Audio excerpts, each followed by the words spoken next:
En gros, on pensait à la boîte, au projet, Ouais. même pas à nos familles, à nos salaires ou quoi que ce soit. On était juste en mode, faut que ça tourne, faut rentrer de l'argent. On a tout donné pour ça. Sauf qu'en fait, on y est arrivé, mais sans réussir. En tuant notre perso, on a réussi à faire ça. On a tellement sacrifié pour la boîte Hmm. que je pense que ça a été un peu malsain avec le temps. De frôler la banqueroute, c'est un truc qui a bien marqué ma vie quand même. D'être fiché Banque de France, là, ça m'a fait tellement mal. Genre, c'est bon. Dans ma tête, ça a comme débloqué un truc, c'est que je suis capable d'aller aussi bas et on est capable de remonter. Le business model, il a un impact énorme sur la qualité de vie. Mes parents se sont battus pour que j'y arrive mieux en fait. Moi, je me bats pour que mes enfants y arrivent mieux. Et on est en train de progresser. Pour moi, ça, c'est le succès.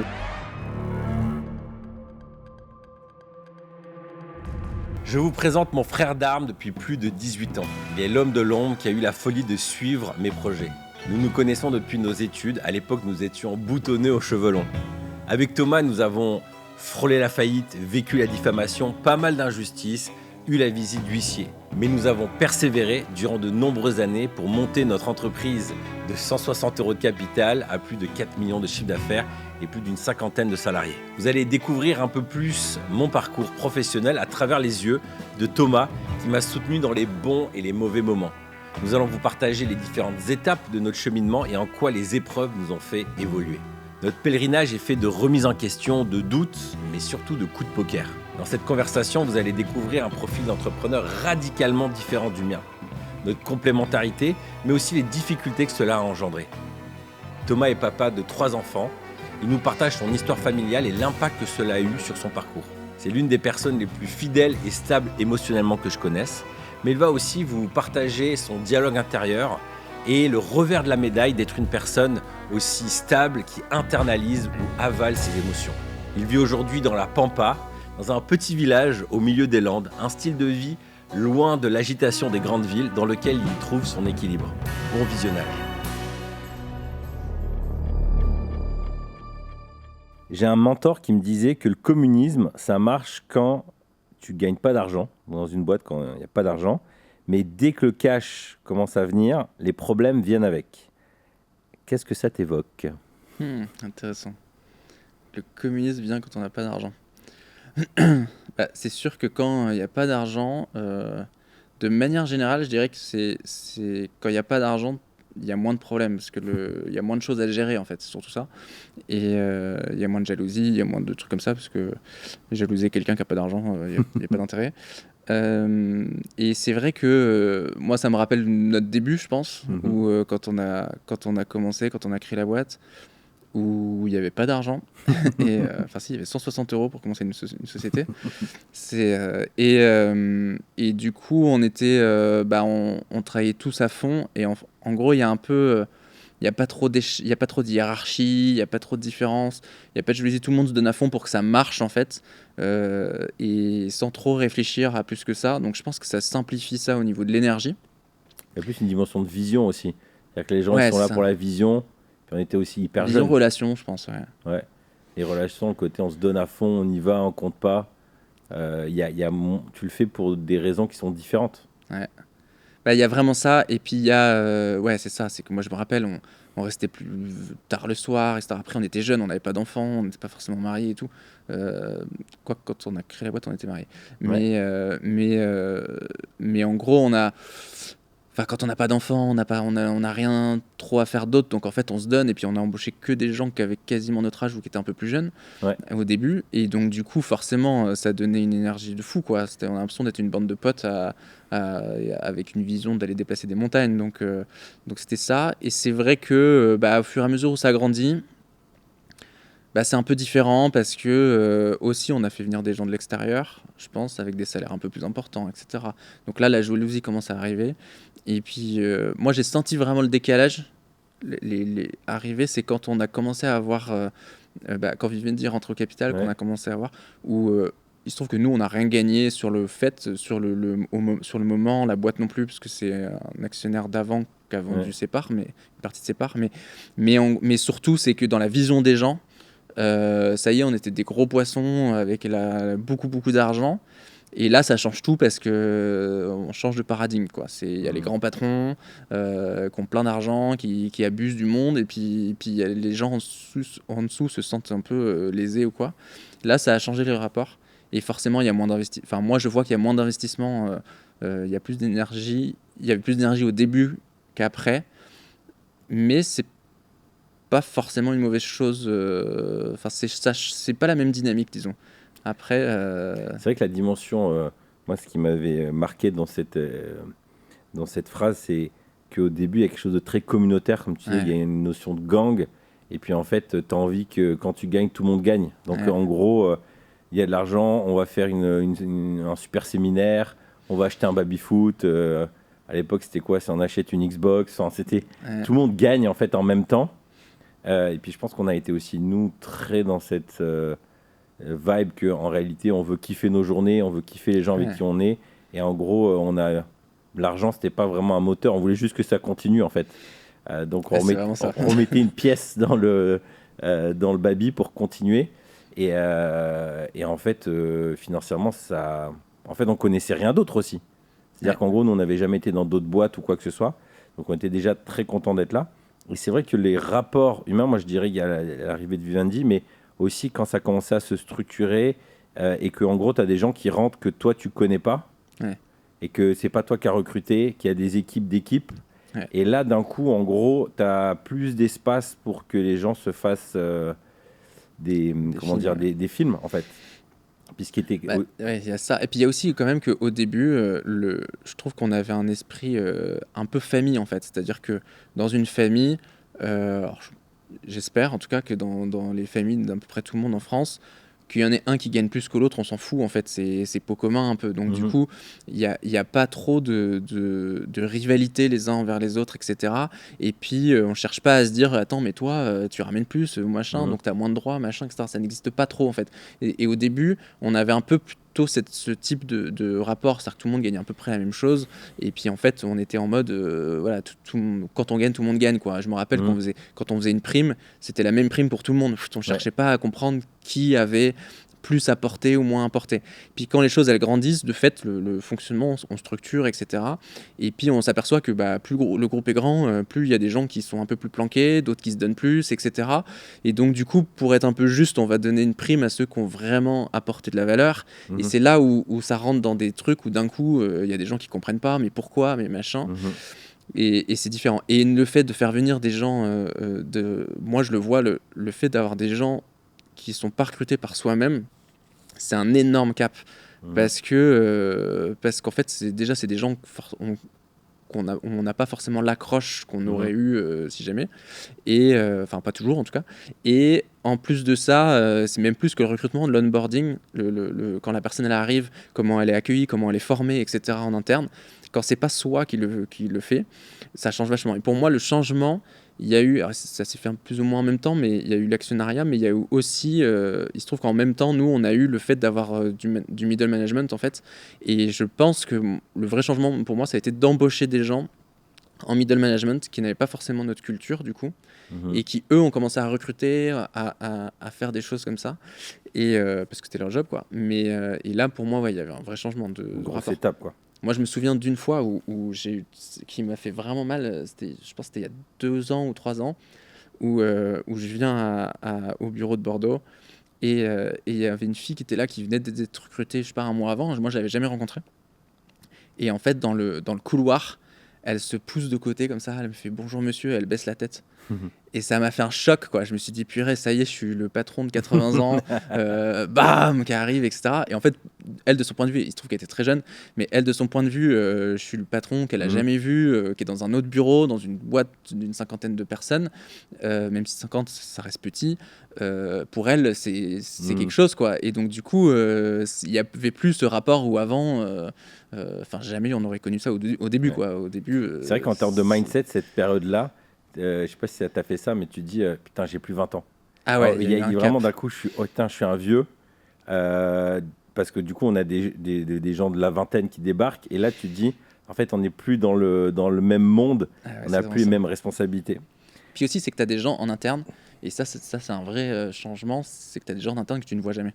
donc tu vois très peu, quoi. Ouais, c'est vrai. Et à qui tu n'as même pas. Moi, il y a eu un moment donné où en fait, il y a des gens où je me suis dit, allez Thomas, va leur dire bonjour, va les voir. Enfin, ils travaillent quand même dans ta société, quoi. Et en fait, tu te rends compte que dans le quotidien, tu sais pas trop quoi leur dire parce que dans le quotidien, il y a rien qui te raccroche parce qu'en fait, tu travailles jamais avec eux, quoi. Enfin, il y a 2 étages entre toi et eux, quoi. Donc du coup, c'est assez troublant en fait comme sensation. Alors surtout quand nous on a connu le truc où on est tous dans le même open space à y aller et où il y en a un qui a dormi la veille ici parce qu'il a terminé trop tard et que voilà, tu vois. Je trouve que ce qui symbolisait vraiment cette période de folie, tu te rappelles, on était allé dans une conférence en Allemagne et le soir on avait fini avec un combat de lutte. Avec tout le monde, c'était vraiment, quand j'y repense, je me dis, mais on était des gamins, quoi. Mais on était déjà une dizaine, ça c'était assez dingue.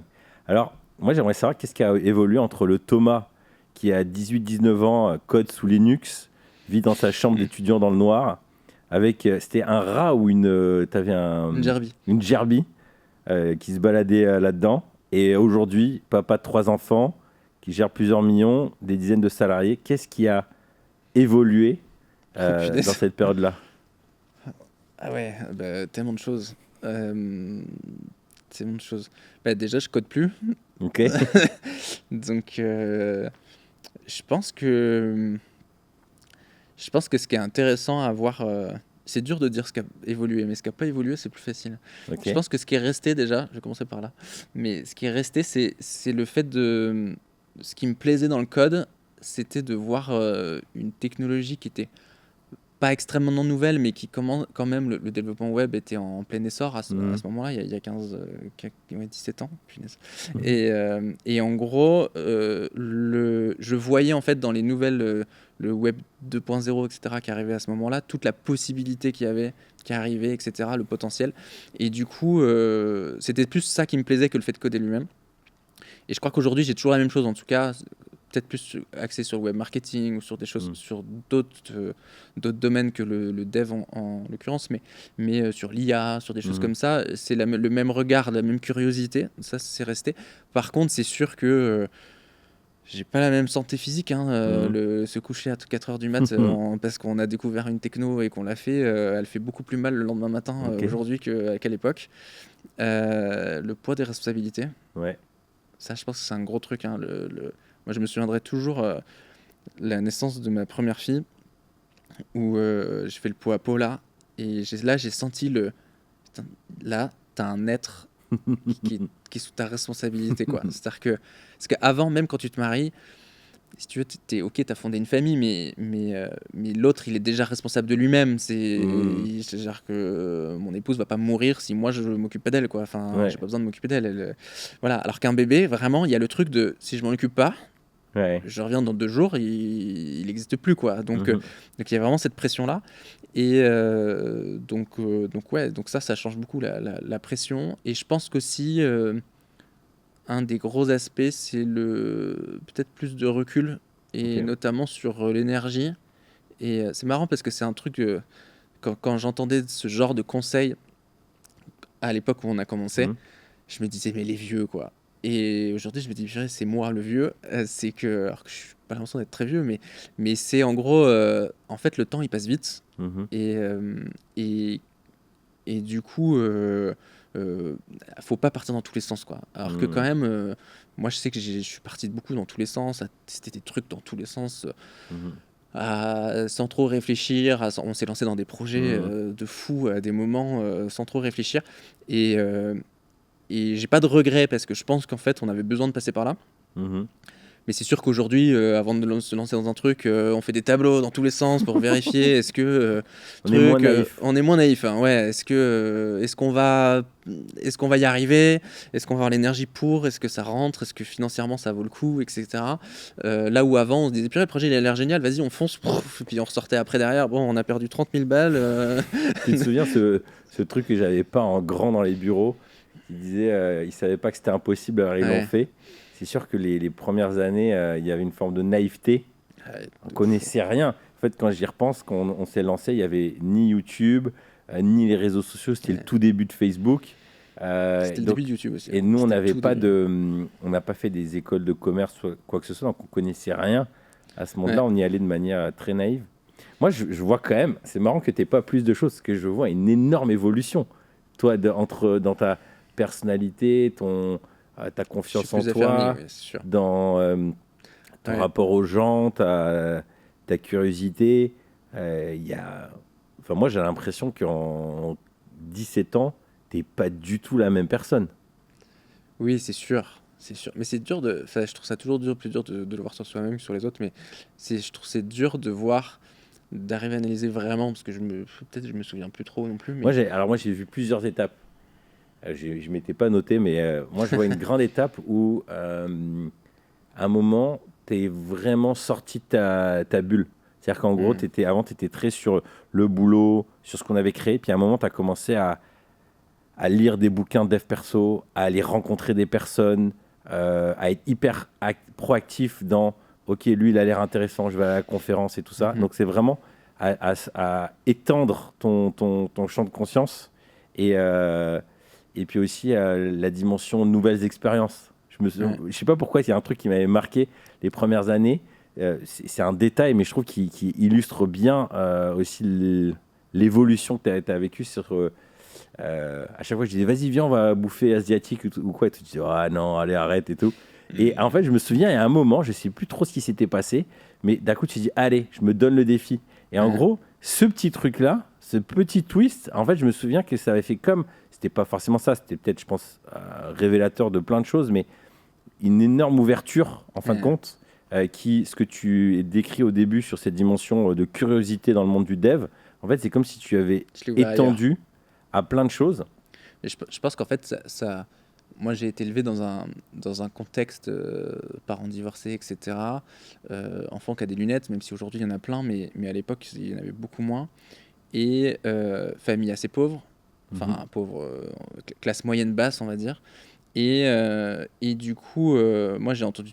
Enfin, fallait pas prendre de risques, quoi, parce que Mhm. j'ai jamais fait de sport collectif, par exemple, parce qu'en gros, avec des lunettes, on pourrait les casser. Si on les casse, ça coûte trop cher, Mhm. etc. Il y avait cette pression que je pense même pas que ma mère a voulu me la mettre, si tu veux. C'est juste que comme elle l'avait, bah, ça s'est Ouais. transmis, quoi. Mais en gros, moi, je me souviens, j'ai beaucoup de souvenirs de allez, je vais aller grimper à l'arbre, de vouloir faire des expériences et d'avoir ma mère qui dit non, non, non, tu pourrais casser tes lunettes. Et du coup, c'est un truc, je sais pas pourquoi les lunettes, parce que a priori c'est à peu près remboursé par la Sécu, Mhm. mais bref, mais je sais pas, il y avait un truc sur les lunettes. Et en gros, peut-être qu'à l'époque c'était moins remboursé, j'en sais rien. Mais il y a eu ce truc-là, ce qui fait que quand même, c'est vrai que j'ai beaucoup été un peu cloisonné par ce type de phrase-là, Mhm. etc. J'étais très timide avant, donc en fait, forcément, ça aide pas à s'ouvrir, quoi. Et je pense que moi, ce qui a fait de moi, dans mon enfance, quelqu'un d'intéressant, c'était l'informatique. Mhm. Je me souviens, il y a quelques années, j'ai un coach qui me demandait depuis quand tu es entrepreneur. Et puis j'ai réfléchi, je dis bah 2007, je sais pas, Mhm. quand on a commencé quoi. Et il me disait tiens, c'est étonnant parce que tu étais déjà adulte et en général les entrepreneurs, ils ont déjà des expériences avant. Et du coup, je réfléchissais et je me suis dit c'est vrai que quand j'étais au collège par exemple, j'étais un des rares à avoir internet à l'époque. Je me rappelle, j'allais dans le village, on avait des CD AOL avec 20 heures gratuites, des trucs Mhm. comme ça. Et j'allais dans le village, dans les Hauts-de-Vosges, en montagne.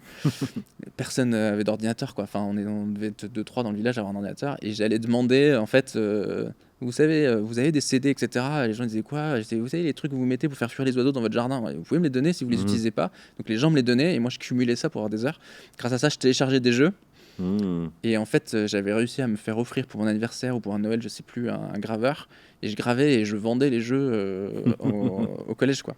Donc en fait, d'une certaine manière, c'est pas du tout légal, mais c'était une manière de faire du business. Mhm. Et c'était une manière pour moi, je pense, d'exister. Mhm. Et je pense qu'en fait, pendant longtemps, je n'ai existé que par ça. J'ai un Mhm. problème sur mon ordinateur, tu peux m'aider, Mhm. etc. Donc je pense que ça a été un lien où, dans ce domaine-là, j'y arrivais. Dans le reste, pas trop, quoi, tu vois. Mhm. Et c'est vrai que je me suis ouvert petit à petit. euh, ouais, je me suis ouvert petit à petit. J'ai eu beaucoup. Après, je pense que ça s'est fait petit à petit en rencontrant les clients, etc. Pour moi, un des déclics qui a eu lieu, c'est quand tu as eu les jumeaux. Mhm. Tu t'es arrêté pendant je sais plus combien de temps, mais peut-être un mois, un truc comme 2 ça. mois, je crois. 2 mois, ouais.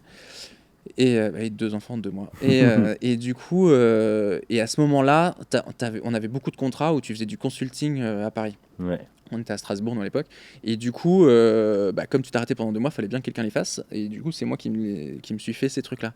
Et le fait de bouger, ça m'a vachement aidé parce qu'en fait, de fait, là, j'avais pas le choix. Et quand même, moi, on m'a appris depuis que je suis tout petit, ce qui doit être fait, quoi. En fait, y a pas de... Donc, tu y vas. Et donc, du coup, là, je pense que ça a été une grosse ouverture parce que là, j'ai commencé à rencontrer du monde et à capter que, tiens, mais en fait, je leur dis des trucs et les gens, ils écrivent, quoi. Genre, je me souviens que j'avais ce truc-là on me pose une question, je réponds, les gens, ils écrivent ce que je dis, quoi. Donc, c'est comme un truc de genre... Non mais c'est important, enfin c'est genre ce que je dis est si incroyable que ça, quoi. C'est fou. Et je me souviens que ça a quand même pas mal joué cette période-là. Et après, il y a eu le truc de le Miracle Morning, je pense qu'il m'a fait un bien fou. Où, donc ce bouquin qui nous aide à se lever plus tôt et où dedans il parle de je sais plus le terme, je crois que c'est la projection, un truc comme ça, le fait d'écrire et d'essayer de se mettre dans la posture qu'on aimerait être, de se l'imaginer, d'essayer de le vivre. Et je sais qu'à ce moment-là, c'était une souffrance pour moi de ce truc j'avais un petit peu, je pense, à l'époque, pas de la jalousie, mais ou de la bonne jalousie, si tu veux, de me dire, putain, mais David, à chaque fois qu'il parle, à chaque fois qu'il va en réunion, les gens, je me souviens que j'avais ce truc-là d'un client, ça m'avait marqué. On est allé le voir 3 fois. La 3e fois, il me fait enchanté. Vous vous appelez comment? Et j'étais là, c'est une blague ou quoi? Et toi, et pas de problème. Il se souvenait, il te demandait ça va, machin, non. Et je me disais, mais c'est fou, les gens se souviennent que de David, quoi. Et du coup, je pensais pas, je dis de la jalousie, mais saine, c'est-à-dire je me disais pas, David, non, mais je me disais, punaise, mais c'est pas possible, je dois pas faire comme il faut pour que les gens se souviennent pas de moi. Et du coup, je me suis dit, je parle pas assez, on en avait déjà parlé à cette époque-là, tu m'avais dit, mais prends plus la parole, non. Et je me souviens que je m'étais fait cet exercice pendant plusieurs semaines, de tous les matins, me projeter dans ce truc-là, en fait. Et ça m'avait vachement aidé à m'ouvrir, à poser des questions, etc. C'est vrai que cet exercice, je trouve que dans le développement personnel, il y a des trucs, quand c'est dit comme ça a l'air hyper kitsch. Mais en fait, je suis convaincu que ça ouvre des connexions mentales qui, en fait, d'un coup, tu te mets à dire, mais en fait, c'est possible, mais en fait, et d'un coup, tes centres d'intérêt commencent à évoluer. Et c'est vrai que je me souviens de cette période-là où on commençait à lire des bouquins, à écouter des podcasts. Et je me souviens que c'était une période hyper stimulante. Parce que c'est comme si, en fait, notre champ de conscience ou d'ouverture est en train de s'ouvrir. Il y a une illustration que je trouve assez dingue, je ne sais pas si c'est du mytho ou pas, mais en tout cas, je trouve qu'elle est parlante, qui dit que les New-Yorkais, il y a beaucoup de New-Yorkais qui sont, comment ça s'appelle quand tu vois pas de loin? Myope. Quand tu es myope. Ouais. Parce qu'en gros, ils sont tout le temps dans des environnements fermés. Il n'y a pas d'horizon. Et je pense que parfois dans nos vies, on est très myope en fin de compte, parce qu'on a notre histoire familiale, les amis avec qui on est, et le fait de voir loin. Moi, ce qui m'a aidé, c'est le fait d'avoir un père qui m'a fait voyager aux États-Unis. En fait, d'un coup, tu vois des gens, tu dis en fait, ils ne sont pas très différents de moi en fait. Et tu vois qu'ils font des choses beaucoup plus grandes. Et d'un coup, ton champ de conscience, il s'élargit. Et c'est pour ça que la lecture, les podcasts, les rencontres, ça aide énormément. Ça aide. Et puis, moi, je pense que ce truc de la projection comme ça, là, ça paraît débile quand on le regarde. On se dit, c'est pas parce que tu vas faire un espèce d'exercice de respiration et te projeter dans un truc mentalement que ça va arriver. Et oui, en soi, si tu te projettes et tu te dis, je vais gagner de l'argent et que tu fais que ça, tu gagneras pas d'argent. Mais je pense que c'est le même principe que la technique des voitures. Je sais pas si quand tu vas acheter une voiture, tu t'intéresses à une voiture, tu vas chez Renault ou je sais pas qui, Peugeot, peu importe, tu vas dans la concession, le mec il te présente une voiture, puis t'es intéressé mais tu sais pas trop quoi. Il te présente une voiture, rouge. En fait, tu vas sortir de cette concession là, tu vas la voir tout le temps quoi. Ouais. Moi, je me suis acheté une voiture, une Twingo électrique il y a 2 ans. J'en avais jamais vu avant dans ma tête. Je pense que cette voiture n'existait pas à partir du moment où là tout le monde avait cette voiture, quoi. J'en le croisais tout le temps. Et en fait, c'est pas que c'est pas vrai. Il y en avait avant, il y en a après, normal. Mais le fait de la voir fait que notre attention, elle tilte dessus. Et je pense que déjà, il y a peut-être d'autres choses que l'exercice de projection crée. Mais en tout cas, ce qui est sûr, c'est que l'exercice de projection, on se voit en train de poser des questions, de répondre des questions, etc. Le fait de se projeter là-dessus fait que quand on est dans la situation, moi je me souviens à des moments où je me suis dit, vas-y Thomas, c'est maintenant en fait. Tu vois ce que tu projettes tous les matins, c'est maintenant. Et donc du coup, forcément, ça t'aide. Et puis, quand tu te dis tous les matins, voilà comment je me projette, de fait, tu as envie d'y arriver. Il y a un moment donné où tu as envie de plus, quoi. Tu te mets en mouvement, de la même manière que quand tu fais du sport, tu manges moins sale parce que, en fait, c'est bon, je vais pas au prochain entraînement, j'ai pas envie de galérer, donc en fait, tu fais attention. Je pense qu'il y a un peu ce même truc, que ça te vient dans l'esprit plus facilement parce que tu le gardes présent, quoi. Ouais.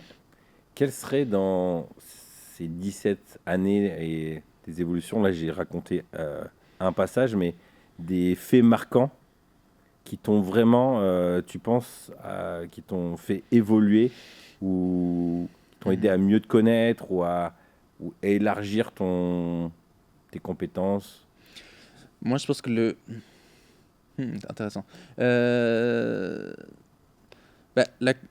pense de frôler la banqueroute, c'est un truc qui a bien marqué ma vie quand même. D'être fiché Banque de France, là, ça m'a fait tellement mal que voilà, quand tu captes que ta trésor elle est à moins 120 en 1000, et que tu as des salariés, que tu as des enfants, enfin voilà, ça travaille quand même. Et je me souviens, juste pour illustrer ce moment, on veut acheter une nouvelle voiture avec Hélène. On va, c'était Dacia, donc on prend vraiment la voiture la moins chère, tu vois. Ouais. On est assis, le mec qui fait les simulations, il rentre notre nom, et d'un coup il fait attendez juste un instant, il va chercher son supérieur, ils refont leur truc. Ils disent là en fait, dans notre logiciel, il y a un truc rouge, vous êtes fiché, je sais quoi, fiché Banque de France. Ouais. Fiché Banque de France, donc malheureusement là c'est. Et je me souviens d'avoir le cul merdeux, d'être là. En plus, il y avait Hélène, je ne sais même pas si je lui avais dit ou quoi, j'en sais rien. Puis là, je suis là, ben merci. Hein. Là, t'as juste envie de courir et fuir tellement t'as honte. Et c'est vrai que... Moi, ça m'est arrivé, on achetait un truc pour... c'est débile, on était dans un magasin d'électroménager et on achetait un truc pour râper les carottes, là. Ouais. Donc c'est un truc, je sais pas comment ça coûte, mais ça doit coûter 80 balles, quoi. C'est pas... Ouais. Et le gars vient et en fait il y avait une possibilité en paiement 3 fois et comme quand même c'était la galère, hein, parce que nous ça faisait je sais pas plusieurs mois qu'on se payait pas et on arrive à la caisse et paiement en 3 fois, ah bah oui on y va, tac tac, et là pareil ça bloque quoi, et le mec il fait non ce sera pas possible et tout, et je le rappelle, c'est Nick qui me dit mais comment ça, je dis c'est pas grave on paye une fois, hop. on a payé et on est parti, et après et moi je savais même pas en fait ce qui se passait à l'époque, j'avais pas capté en fait, je savais que la boîte avait été fichée mais je savais pas que ça remontait sur nous aussi, et un peu naïf, et du coup ouais il y a ça, et donc ça je pense que ça m'a vraiment marqué. Qu'est-ce que tu as appris dans cette en fait il y a plusieurs choses, c'est que je pense que moi j'ai quand même grandi énormément avec le stress financier dans ma famille, où on n'avait pas beaucoup d'argent donc il fallait économiser tout le temps, où j'ai eu très très peu d'habits neufs par exemple, les habits que j'avais c'était les habits que mon frère avait eu, que mes cousins avaient eu et puis qui étaient revenus à moi quoi.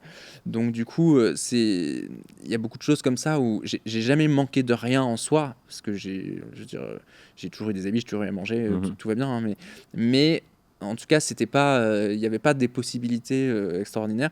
Et en gros, et l'argent était quand même, tout était, à chaque fois qu'on voulait dans les magasins, on pourrait acheter ça, ça coûte trop cher. Je l'ai énormément entendu en fait. Et donc du coup, je me souviens, on faisait nos courses dans un, je te rappelle le nom du magasin, mais dans un truc qui est encore moins cher que Lidl, où les palettes sont pas déballés, c'est-à-dire que le magasin c'est l'entrepôt de palettes quoi, c'est lunaire, et en gros les mecs ils posent les palettes, poum poum, c'est ça le magasin, il y a personne pour mettre en rayon, c'est les palettes quoi, tellement pour que ça coûte le moins cher possible quoi. Et je pense que ça a été beaucoup, et donc du coup le fait de descendre aussi bas m'a appris à vachement déstresser, parce qu'en fait on peut s'en sortir. La preuve, on est là aujourd'hui, même si on a été aidé, hein, on va pas se cacher, mentir, genre on a fait tout seul, mais on nous a aidés, on a réussi, et du coup ça a marché, mais du coup ça veut dire que c'est possible. Donc déjà ça m'aide vachement, parce qu'en gros quand il y a des moments où la trésor elle baisse, que ce soit personnellement ou professionnellement au niveau de la boîte, je suis moins stressé qu'avant, parce que je me souviens il y a quelques années, la personne qui s'occupe de gérer les virements, les machins, etc. pour la boîte, elle arrive et puis je sais plus, ça commence à descendre. On avait l'habitude d'avoir un certain niveau de trésor et puis là ça commence à descendre. Mais on devait être à 50 000 quoi, sur le compte. Quoi. Et du coup, elle était en panique et elle me dit oui, il faut vraiment qu'on fasse une réunion. Moi, j'étais en déplacement. Elle me dit oui, il faut vraiment qu'on fasse un point parce que là, Trésor, ça va pas du tout, etc. Et moi, la première question, c'était ça c'est est-ce qu'on est plus bas que moins 120 000 Elle me dit non. Je dis ok, on voit ça à mon retour. Et j'ai raccroché parce qu'en fait, genre, c'est bon. Dans ma tête, ça a comme débloqué un truc c'est que je suis capable d'aller aussi bas et on est capable de remonter quoi. Et alors que ça peut être débile parce qu'en soi il y a quand même des circonstances et une personne qui nous a quand même bien aidé à ce moment-là précis, donc c'est pas comme si j'avais réussi tout seul, mais je sais pas, psychologiquement il y a ce truc là et aussi ça m'a vraiment fait comprendre que le trésor c'est le nerf de la guerre. Et je pense qu'aussi ça a débloqué quelque chose en moi de en gros, avant, quand on faisait des devis, qu'on facturait, etc., on était tout le temps pile poil. C'est-à-dire que dans notre tête, je pense que enfin moi en tout cas, je pense que marger, c'était un peu un gros mot, quoi. On se sentait super mal. C'est genre... on abuse et tout. Ouais, c'est ça. On abuse, on a pris 10% de marge, oh là là, quoi. Alors qu'aujourd'hui, j'ai beaucoup plus la connaissance, en fait, que... Mais c'est rien du tout 10%, c'est rien du tout 30%, et qu'en gros, c'est que tu t'inquiètes pas qu'en fait ils vont être mangés. Tu marges de 20%, ils vont être bouffés tes 20%. Donc en fait, quand tu marges de 20%, tu marches pas, et qu'en vrai, il faut que tu marches plus pour pouvoir réellement faire de la marge. C'est juste de la sécu, et qu'après, voilà. Et aussi, c'est que, en fait, une boîte, c'est fait pour créer de l'argent, donc c'est fait pour gagner de l'argent. C'est normal que voilà, donc le fait de voir, de fait d'avoir ça fait qu'on s'est dit ok, maintenant plus jamais on fait des trucs rentables. Je pense que ça nous a appris à faire gaffe au projet qu'on prend.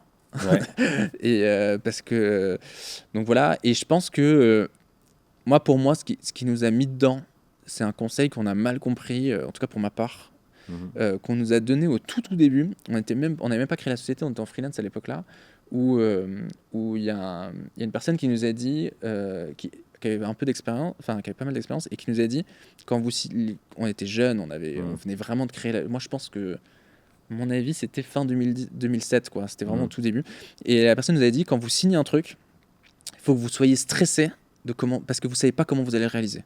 C'est le seul moyen de progresser, de vous challenger, etc., d'être innovant et tout ça.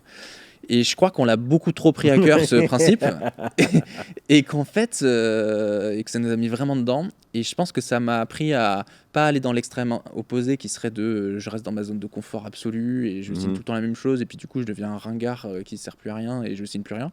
Mais plutôt de se dire ok, on va mesurer un peu les risques quand même, on va faire. Je pense que ça nous a aussi appris ça nous a appris à gagner de l'argent rapidement aussi. C'est que et ça, je pense que pour moi ça a été l'ouverture de la porte à changer le business model. Parce qu'on était dans un business model de vente de temps, donc de prestat de service de base, et je pense que c'est à partir quand même de ce moment-là où on s'est dit purée, il faut qu'on trouve un moyen que ça soit plus corrélé quoi. Et on a mis beaucoup de temps avant d'y arriver vraiment, etc. Mais quand même, c'est-à-dire que ça a été le début, puis le temps de se réaiguiller, voilà. Mais pour moi, ça a été un... Et comment, là, dans cette période-là, donc ça, on est sur un fait marquant, mais comment la famille, elle a vécu ce moment où les huissiers viennent C'était désastreux. Je pense que ça a été le moment le plus... c'était un des moments les plus durs, je pense, où moi, ça a été un des déclics. C'est que... comme on n'avait pas d'argent, je me rappelle, ça faisait 5 ou 6 mois qu'on ne se payait pas, nous. Du coup, nous, on payait pas notre loyer parce que j'avais pas d'argent de côté, quoi. On avait un ami qui nous avait prêté de l'argent et du coup, mais qui nous permettait d'acheter de la bouffe, quoi. Enfin, en fait, des couches et enfin voilà. Et je me souviens que l'huissier, c'est assez drôle ce truc. Enfin, c'est drôle, plus ou moins. Mais il y a l'huissier qui débarque à la maison. Moi, j'étais pas là. Et en fait, il a fait une erreur énorme. L'huissier, c'est qu'il est rentré dans la maison. Et Cindy, elle était... Il n'a pas le droit normalement ?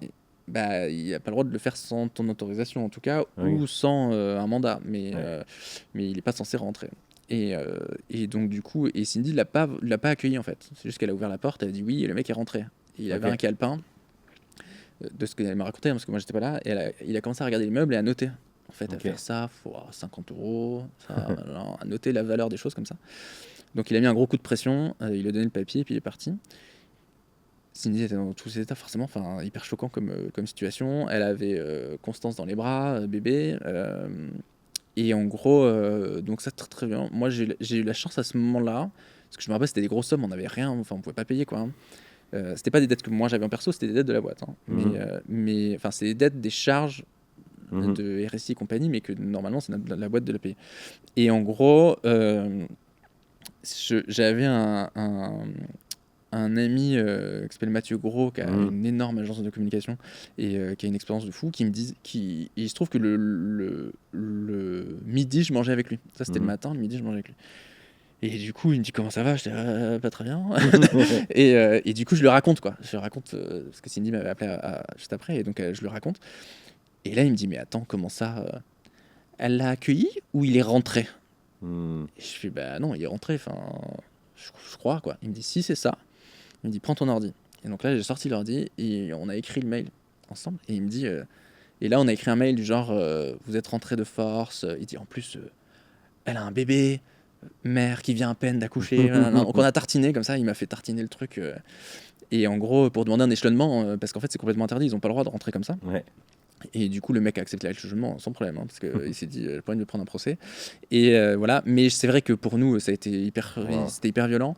Et je me souviens que moi, ma manière de répondre à ce truc, ce problème financier, c'était de travailler toujours plus. Et ce qui est hyper contre-productif parce que je travaillais de plus en plus mal, du coup, parce que de plus en plus fatigué, de plus en plus machin. Et je me rappelle que c'était une époque où je rentrais le soir, je me sentais mal parce qu'on venait d'avoir Constance, donc je rentrais le soir très, très pas trop tard, tu vois, genre 18-19 heures. Je mangeais, mais en fait, j'étais dans la tête dans mes problèmes. Et juste après, je retournais à mon bureau à la maison pour bosser jusqu'à 2h du mat, j'allais me coucher, etc. Je faisais ça, c'était ma vie, quoi. Je levais le lendemain, il fallait enchaîner. Et je me souviens qu'un soir, Cindy me tend un papier. Et là, c'est la lettre du proprio, d'un proprio qui nous écrit une lettre et qui nous dit, ça faisait 4 ou 5 mois qu'on n'avait pas payé le loyer, qui nous dit qu'il commençait, qu'en gros, il était en train de faire les démarches pour faire une démarche d'expulsion. Et Cindy me dit aujourd'hui, je suis allé sur le Bon Coin, je suis allé chercher un appart. Et moi, je dis non, mais on va pas déménager. Et elle me dit non, on va pas déménager. Je vais déménager. Et en gros, elle me disait en fait, on se voit pas en fait. Et moi, j'ai pas signé pour ça en fait. J'ai signé pour qu'on vive une vie de famille, pas pour que j'ai un gars qui vient comme ça, il mange, il repart et je le vois jamais, quoi. Elle me dit, tu ramènes pas d'argent, tu t'es jamais là, tu t'occupes pas des enfants. Enfin, je veux dire, c'est pas ça, quoi, le truc. Et j'avoue que là, ça a été une claque monumentale. Wow. Et je me souviens, je suis allé dans notre chambre, qui était dans notre salon, parce qu'on avait on avait Ambre à ce moment-là qui venait de naître. Et du coup, j'étais dans le salon. On avait coupé notre salon en deux pour faire une chambre parce qu'on n'avait pas pu déménager. Bref, et je me souviens que là, j'étais en larmes et je me disais, mais finalement, en fait, à quoi bon, quoi. Enfin, si c'est pour perdre ma famille, j'arrête tout, quoi. Et je me souviens que j'ai prié à ce moment-là, je dis Dieu, mais moi j'ai fait le max, maintenant, ce soir je bosse pas, quoi. C'est bon. Si tu veux que cette boîte, elle meure, qu'elle meure. Et je crois que c'est le lendemain que Eric t'a contacté pour te présenter The Watcher. Et donc, du coup, c'est fou, quoi, toi. Et je me suis dit, mais purée, t'aurais dû lâcher avant, c'est pas possible. C'est ouf. Hein. Mais c'est dingue. Et je pense que ça a été vraiment un truc fort et intense, quoi. Enfin, et pour Cindy, pour moi, les enfants étaient très jeunes, donc je pense qu'ils n'ont pas trop capté. Mais c'est dingue, c'est vrai que quand on regarde autour de nous, il y en a plein, par exemple, ils veulent pas faire d'enfants avant d'avoir au moins stabilisé leur situation et tout. C'est que nous, on était complètement inconscients, en fait. En gros, il y a une forme d'inconscience. Après, elle nous a plutôt bien réussi dans le temps. Il y avait Clément que j'interrogeais dans la vidéo. Lui, il a une belle entreprise. Et lui, il disait, quand il nous arrive des merdes, souvent, on regarde à horizon 3 jours. Mais en fait, il faut voir à horizon 1 an, 2 ans, 3 ans. Et en gros, sur le papier, il dit comme ça, c'est sûr, quand tu es dans la merde... tu dis super, merci du conseil. Et en même temps, il a raison. C'est-à-dire qu'en gros, dans Exactement. cette situation-là, euh, en gros, on a fait preuve de résilience de De fou. malade. Et parce que, ben, je sais pas pourquoi, mais on lâchait pas, quoi. Ouais. On s'est dit, non, on va y arriver. Ce serait quoi le deuxième fait marquant dans ton cheminement qui t'a fait énormément évoluer? Je pense que moi je dirais c'est le déménagement. Mhm. Quand on est parti de Strasbourg, qu'on est allé dans le sud-est, euh, et le déménagement parce qu'il était comme ça surtout, Mhm. pas juste parce que c'était un déménagement à la France, mais là où je vais déménager donc pour rejoindre un ami entrepreneur qui s'appelle Antoine Pétavin et commencer juste en fait j'ai eu une réaction quand j'y repense, je me dis c'est assez dingue parce que le gars je l'ai vu en conférence. Et quand je l'ai vu sur scène, je ne lui ai pas parlé, hein, juste je l'ai vu Mhm. sur scène, quoi. Moi j'étais dans le public. En plus, c'était un jour où j'ai eu une perforation du tympan ce jour-là, parce que j'avais une otite qui a perforé pendant la conférence. Enfin bref, donc j'étais pas du tout en forme et tout ça. Mais j'ai vu ce gars sur scène et je me suis dit, l'énergie qui dégageait, je me suis dit, si j'arrive à parler avec ce mec, on est potes. Je sais pas pourquoi j'ai eu ce truc-là, quoi. Ça m'est jamais arrivé là par là. Et je l'ai dit à Cindy. Et je dis purée, il faut que j'arrive après. Donc on a essayé d'y aller, mais moi j'étais pas en forme, j'étais aphone en plus. Donc je lui ai dit il faut que tu viennes avec moi parce que je pourrais pas lui parler vraiment. Bazar quoi. Donc j'étais vraiment hyper malade.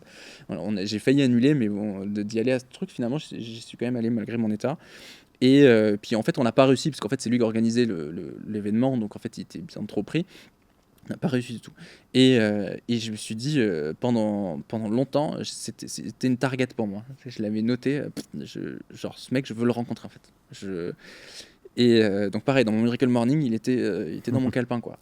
Et du coup, j'en parlais tout le temps, je regardais toutes ses vidéos, et je me suis dit, mais j'étais pas en mode fan, tu vois, comme en mode groupie, mais j'étais en mode, je veux rencontrer ce gars, je sais pas pourquoi, je sens qu'il y a un truc, quoi. Et Cindy, donc du coup, le savait, parce que je pense que je la saoulais un peu avec ça. Et un jour, il poste sur le Facebook, je pense, un, un post où il est à la plage avec son ordi, et il fait genre, alors les Parisiens... pas trop dur la vie ou un truc comme ça, il nargue un peu. Et quand est-ce que quand est-ce que vous venez quand est-ce que vous venez me voir, un truc comme ça. Il poste ça comme ça, mais en mode public, pas à des gens Ouais. quoi. Et du coup, Cindy, elle me tag, elle me dit on y va quand. Et du coup, lui, il répond, il fait quand vous voulez, etc. Et donc là, Cindy, elle attend même pas ma réponse, elle va sur son site, elle fait contact. Et elle lui envoie un message. Voilà, on est deux entrepreneurs, blablabla. On a nos vacances dans 15 jours. Il se trouve que 15 jours après, on avait des congés. Nos vacances dans 15 jours. Nous, on aime bien prendre des vacances à des endroits où il y a des gens inspirants. T'as l'air d'être dans un endroit qui est cool et t'as l'air d'être un qui est inspirant. Ça vous plairait trop, machin. Et il répond au tac au tac, trop bien, je serai à tel endroit, machin. N'hésitez pas à venir, tout ça. Et go, quoi, on est parti en vacances. 15 jours après, on a trouvé un Airbnb qui était pourri d'ailleurs, mais bref, là-bas. Et du coup, mais c'est drôle parce que dans le voyage, je me disais, mais ça se trouve, le mec, il sera pas là, quoi. Enfin, on savait pas, quoi. Enfin, le gars nous avait dit oui par mail, mais bon. Et le gars il me dit oui, je travaille à l'époque, en fait, il avait même pas de bureau, il squattait le truc d'un hôtel. Et du coup, il bossait là, comme ça. Et du coup, il me dit oui, je serai à l'hôtel, vous avez qu'à venir me voir, machin. Il dormait même pas dans l'hôtel, hein, juste il squattait les tables de l'hôtel pour bosser, il payait ses cafés, et puis voilà quoi. Et du coup, j'y vais. Cindy était restée avec les enfants au Airbnb, puis moi, je vais le voir et tout ça. Et la connexion s'est faite. Et à un moment donné, et on mange le midi, j'envoie un message à Cindy, ça va, je vais manger avec lui, tu veux que je revienne, enfin, comment ça se passe? Elle me dit oui, pas de problème, ok, je vais manger avec lui, sur le port de Saucer les Pins. Et là, je lui dis, purée, mais ta vie est incroyable, cet endroit, il est incroyable, quoi. Enfin, c'est à la mer, tout ça, le sud-est, quoi. Il fait super beau. Je lui dis, mais je dis, purée, c'est incroyable de vivre ici toute l'année, quoi. C'est un endroit où on va en vacances, normalement, quoi. Et il me fait, bah, qu'est-ce que t'attends pour venir? Et cette phrase, je fais, ah, finesse. Et à un moment donné, je lui pose, il me dit, pourquoi t'es venu? Dans la discussion aussi, il me demande, à un moment donné, il me dit, pourquoi t'es là, en fait? Et je dis, bah écoute, je lui explique, je lui dis ça, et puis je t'avoue que je lui explique, en fait. Je dis, moi, quand je t'ai vu, je me suis dit, purée, avec ce gars, je peux être pote, machin, etc. Ça doit être chelou d'ailleurs qu'on dise ça à quelqu'un, mais bon, voilà. Ouais, c'est un gay, je suis sûr. C'est ça. Et en gros, et après, je lui dis, puis moi, en marketing, nous, on lançait un peu le marketing à l'agence. Donc je lui dis, bah c'est sûr que moi, être à ton contact, c'est trop une aubaine, quoi. Enfin, et lui, il me dit, mais si tu veux, moi, je peux vachement t'aider là-dedans, mais pas à distance. Donc en fait, t'as qu'à venir déménager ici, etc. Et je suis rentré, j'ai dit à Cindy, ça te dirait de vivre ici? Et Cindy m'a dit, ok, Go. Mais genre, la décision s'est prise sur décision, une journée.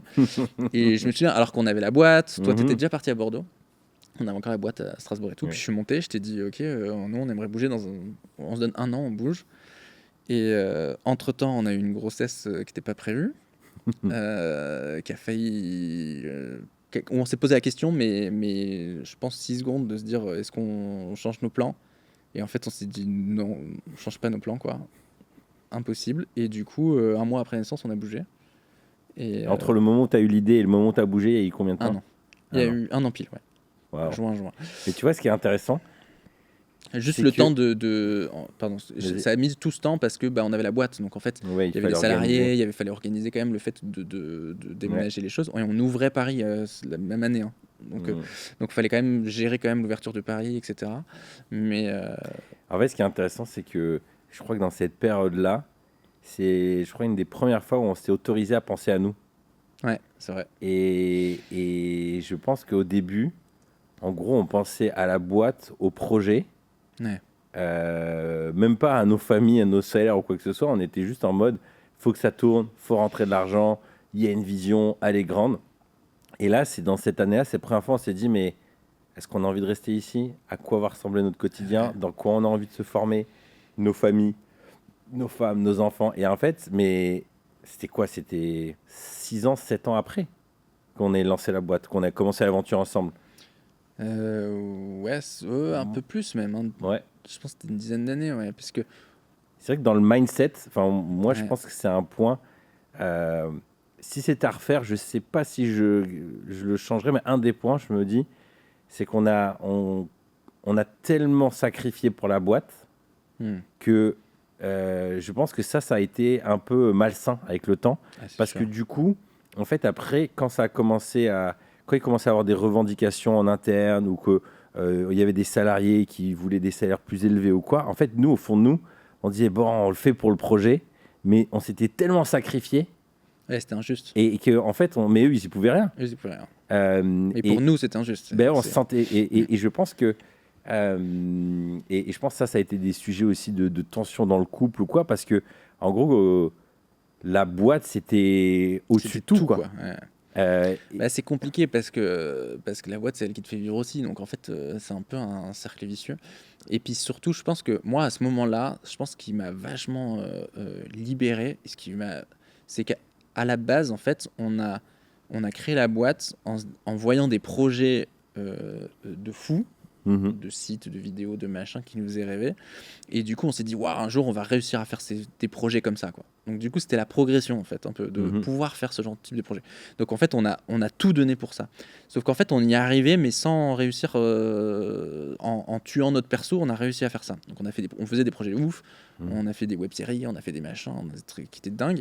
Mais derrière, nous, ça tuait tout, et puis nous, on était KO, et puis en fait, c'était pas... Et je pense qu'après, on a juste, comme on s'était endetté, on a juste galéré. Fallait ramener de l'argent, quoi. Et puis moi j'avais un peu la sensation de, en fait, et puis ce que j'avais connu aussi autour de moi dans mon enfance, c'est pour gagner de l'argent faut trimer, quoi. Et du coup je pense que un peu le déclic, moi, qui a changé en rencontrant Antoine et un peu tous les gens que j'ai pu rencontrer à cette période-là, un peu, c'est en fait, il peut y avoir des manières plus intelligentes de gagner de l'argent que d'autres. Et en gros, on peut gagner de l'argent en trimant moins, en fait. Faut toujours bosser, hein. Il n'y a pas de baguette magique, hein. Mais il y a, je suis dans une mine à extraire du charbon, et puis il y a, je gagne de l'argent en faisant des formations en ligne, quoi. Il y a un peu de monde, quoi. Et en fait, je pense que c'est ça où pour moi, il y a eu un énorme switch. C'est que quand j'ai vu, je me rappellerai toujours donc il y a ce truc-là, on part en vacances en juin. On prévoit de déménager machin, mais le temps de préparer tout. Et le nouvel an, on le fête chez Antoine. Et je me souviendrai toujours, on est à la soirée de Nouvel An, le 31 décembre, et il avait son ordi qui était sur une table, là, comme ça, et on voyait, il avait une application les notifications des Stripe qui rentraient sur son compte, quoi. Et ça n'arrêtait pas. Alors qu'on était en train de préparer à manger, quoi. On était en train de préparer la raclette, ou je sais plus ce qu'on a mangé à l'époque, mais on était en train de préparer le truc, il était pas du tout en train de bosser. Et là, ça faisait chting, chting, chting, chting. Ça faisait que rentrer. Et il avait une petite cloche, en fait. Lui, ça le faisait marrer. Dès que ça rentrait, ça faisait chting, chting. Et il était là, oh yeah. Et en fait, je me suis dit, mais c'est dingue. C'est que ce gars gagne de l'argent sans rien. Enfin, il est plus en train il a bossé à un moment donné. Puis après, ça gagne de l'argent pendant un certain temps sans qu'il fasse ça. Et je me suis dit, waouh. Et ça, je pense que c'est ce qui a développé complètement ça m'a changé ma perception en fait, parce que du coup, d'un coup, il y a eu le truc et puis de le voir lui bosser, ça m'a vachement. C'est qu'il il est tout le temps enthousiaste à ce qu'il fait, etc. Mais parce qu'en fait, ce qu'il fait, c'est ce qu'il aime faire en fait. Et du coup, je me suis dit, mais en fait, il y a moyen de gérer une boîte, de gagner de l'argent, etc. En aimant ce qu'on fait. En n'y laissant pas sa santé, en n'y laissant pas sa vie, quoi. Et donc du coup, je pense que nous, notre défi, c'est qu'on aimait les projets. Comme tu l'as dit, j'ai bien aimé ton résumé. On aimait les projets. Ouais. C'est juste que comme on n'avait pas de formation business, de notion, aussi notre rapport à l'argent était mauvais, parce que faire de l'armarge, c'était arnaquer les gens, en fait. Dans la tête. Et ben, en fait, après, on est tombé dans un piège où après, on n'a plus fait vraiment forcément des projets qui nous plaisaient, parce qu'il fallait nourrir la bête. C'est ça. Et du coup, on était pris là-dedans. Sûr. Mais c'est vrai que, tu vois, ça, c'est un peu l'objet là de mes recherches, et je pense le fruit de ces 16 ans d'entrepreneuriat. J'en viens avec ce même constat qu'on a ensemble, c'est que le business model, il a un impact énorme sur la qualité de vie. Et là, ce que je pressens, c'est de quelqu'un qui veut avoir du temps pour sa famille, du temps pour soi, et en même temps entreprendre une belle boîte qui va être au service de tout ça. En fait, ça demande un business model avec plein de critères. Et sûr. Ça, en fait, toute cette phase-là d'apprentissage dans ce monde du marketing, de rencontrer d'autres entrepreneurs, ça a été notre formation. Et on a mis des années à découvrir ça. En fait, c'est vraiment réfléchir à l'entrepreneuriat complètement différemment. Ah, mais c'est certain. Et puis, c'est une manière...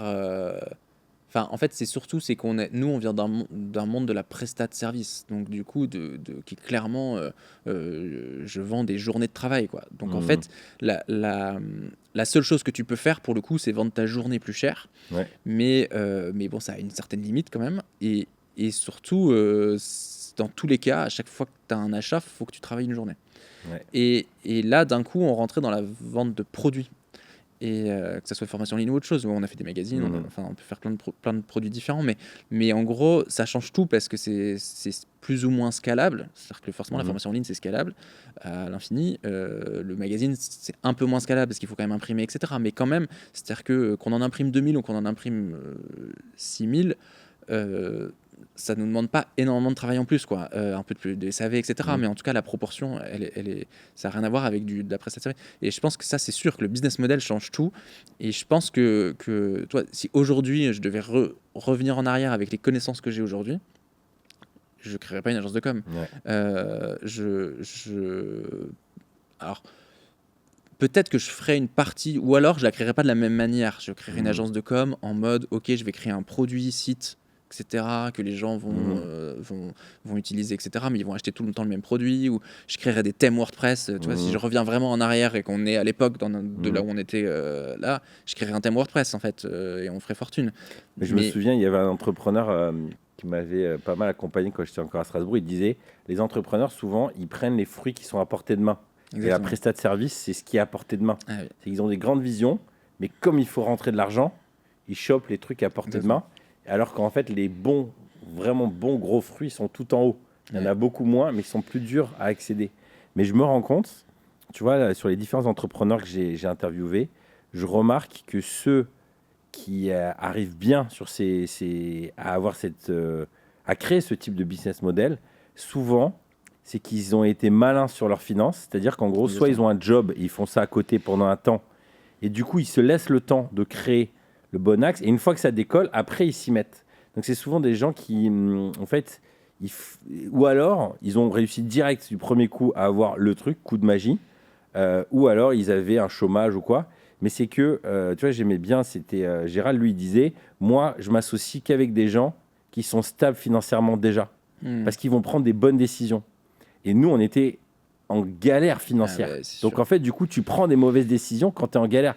Donc, c'est vrai que, en fait, c'est comme si on devait sortir d'une forme de pauvreté. Le mot est fort, mais pendant des années où on a ramé, essayé d'avoir un tout petit peu de marge, mais en même temps, la bonne nouvelle, en gros, parce que nous, on n'avait pas le choix, en fait, on n'avait personne pour mettre de l'argent. On aurait galéré à faire autrement. Mais là où c'était encourageant, c'est que mine de rien, là où ce que nous, on voyait pas, c'est que nous, on mettait pas d'argent de côté et on était nuls. Par contre, en termes de compétences, on a grimpé comme des dingues. Donc le jour où, en fait, on a rencontré Chantal et Jean-Pierre, eux, ils ont vu quoi? Ils n'ont pas vu notre compte en banque, ils ont vu nos compétences et notre détermination. Donc, en fin de compte, notre plus gros asset actif, c'est les compétences. C'était notre persévérance. On est des vrais pitbulls. On a attrapé, on n'a pas lâché. Et professionnellement, on avait à notre compteur, on avait quoi, 26 ans, on avait un compteur de projet hallucinant. Donc on avait perdu de l'argent tout le long, mais en fait, on avait montré qu'on savait faire. Donc d'une certaine manière, on n'a pas mis de l'argent en compte en banque, mais en termes d'expérience, on a grandi. Et c'est vrai que ça, c'est un des sujets. Moi, je me rends compte, j'ai du mal à donner des conseils à des gens qui veulent entreprendre parce qu'on a pris le chemin le plus dur. Et il nous a tellement coûté. C'est pour ça que moi, j'ose pas à des moments dire, parce que je lui dis, moi, mon chemin, je pense qu'il était bon, parce qu'en fait, je veux dire, quand tu vois, on est parti avec 160 €, on finit avec déjà une première personne qui pèse des centaines de millions qui est actionnaire, puis ensuite après des milliards avec Vivendi qui est actionnaire. On a recruté des gens qui avaient des putains d'études, qui venaient d'énormes boîtes, enfin, deux pauvres mecs du DUT. On n'a pas à rougir, c'est sûr. Voilà, on n'a pas à rougir. Donc, en gros, on a fait le chemin difficile, mais... Aujourd'hui, je pense qu'en fait, c'est la grosse différence aussi, nous, c'est... Moi, je sais que je conseille quelques jeunes qui me posent plein de questions et que j'accompagne un peu à entreprendre, etc. Et je sais que la différence que je vois entre eux et nous, c'est l'époque. C'est que nous... Enfin, YouTube commençait, mais c'était le tout début. Il n'y avait pas grand-chose dessus. Et donc, du coup, c'était compliqué, en fait, de se former. Les livres, il n'y en avait pas tant que ça sur ce type de truc-là. Il y avait des livres sur l'entrepreneuriat, mais c'était des livres sur le contrôle de gestion, quoi. Enfin, c'était très administratif. Il y avait des formations. La CCI donnait des formations, mais c'est très sur comment faire pour créer sa boîte, etc. Machin, c'est pas vraiment sur ce qui nous aurait vraiment aidé en l'occurrence. Et aujourd'hui, le gros avantage qu'on a, c'est qu'il y a quand même énormément de bouquins, il y a énormément de vidéos qui expliquent, et on a les moyens. C'est-à-dire qu'avant, on voulait vendre un produit. Si jamais on voulait vendre une formation en ligne avant, il fallait coder un site de vente de formation, enfin coder un PayPal ou je ne sais quoi pour réussir, ou avec une banque, etc. Les caméras, ça coûtait cher. Enfin voilà. Donc tout était un peu plus complexe. Même la licence Adobe pour monter, coûtait 3500. Ouais. Et du coup, c'est sûr que c'était quand même beaucoup moins facile qu'aujourd'hui. Aujourd'hui, moi je vois, c'est quelqu'un qui veut se lancer. Il suffit qu'il apprenne une compétence, il peut faire une formation en ligne, la vendre, ça va lui coûter 200 balles en outils. Enfin, je veux dire, c'est extrêmement facile. Avec un téléphone, on peut filmer. Voilà, donc ça va pas être la formation comme si c'était fait dans un studio de fou, etc. Mais ça suffit. Et donc, du coup, je pense que c'est quand même beaucoup plus facile de se lancer aujourd'hui. Après, il y a plus de concurrence aussi. Oui, mais la concurrence, pour moi, elle n'est pas gênante parce que c'est ta singularité qui fait ton axe. Donc après, c'est sûr, c'est que... Mais bon, avant, dans tous les cas, peu importe. Quand il n'y a pas de concurrence, c'est plus dur parce que s'il n'y a pas de concurrence, c'est qu'il faut créer un marché, qu'il n'y a pas les outils, etc. Quand il y a les outils, etc., il faut juste que tu marches mieux qu'un autre. Mais bon, dans n'importe quel domaine, si tu veux être le numéro 1, c'est dur. Mais bon, je veux dire, les marchés sont très grands. Tu peux y arriver. Quand je regarde le nombre de mecs qui vendent des luttes de photos, pour mettre sur quand on prend des photos, là, pour faire un style un peu de photo, je vois sur Internet le nombre de photographes, de youtubeurs photographes qui vendent leurs luttes et qui arrivent à en vivre de ça.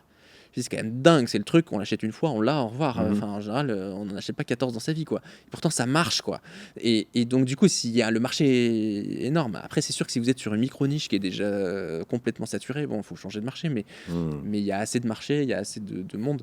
Mais en tout cas, la connaissance est là, c'est que c'est aujourd'hui, on peut apprendre. Enfin, moi, j'ai vu une interview la dernière fois, ce qui m'a fait rire c'était Oussama Hamar, où en gros, la personne lui disait oui, mais vous avez quel diplôme? Où est-ce que vous avez appris tout ça? La personne n'était pas très fan d'Oussama Hamar. Et il l'a regardé, il fait vous connaissez Internet? Enfin, genre, et en fait, il y a un peu un truc où. Et nous, je pense qu'on était au tout début de ça. En fait, avant, la seule manière d'apprendre, c'était les études. Et là, je vois que aujourd'hui, c'est le nombre de gens qui cartonnent, qui sont numéro 1 dans leur domaine et qui ont fait 0 études dans le domaine dans lequel ils sont, il est énorme. Et c'est fou. On voit Squeezie avec dans le reportage là, qui a été fait sur le Prime.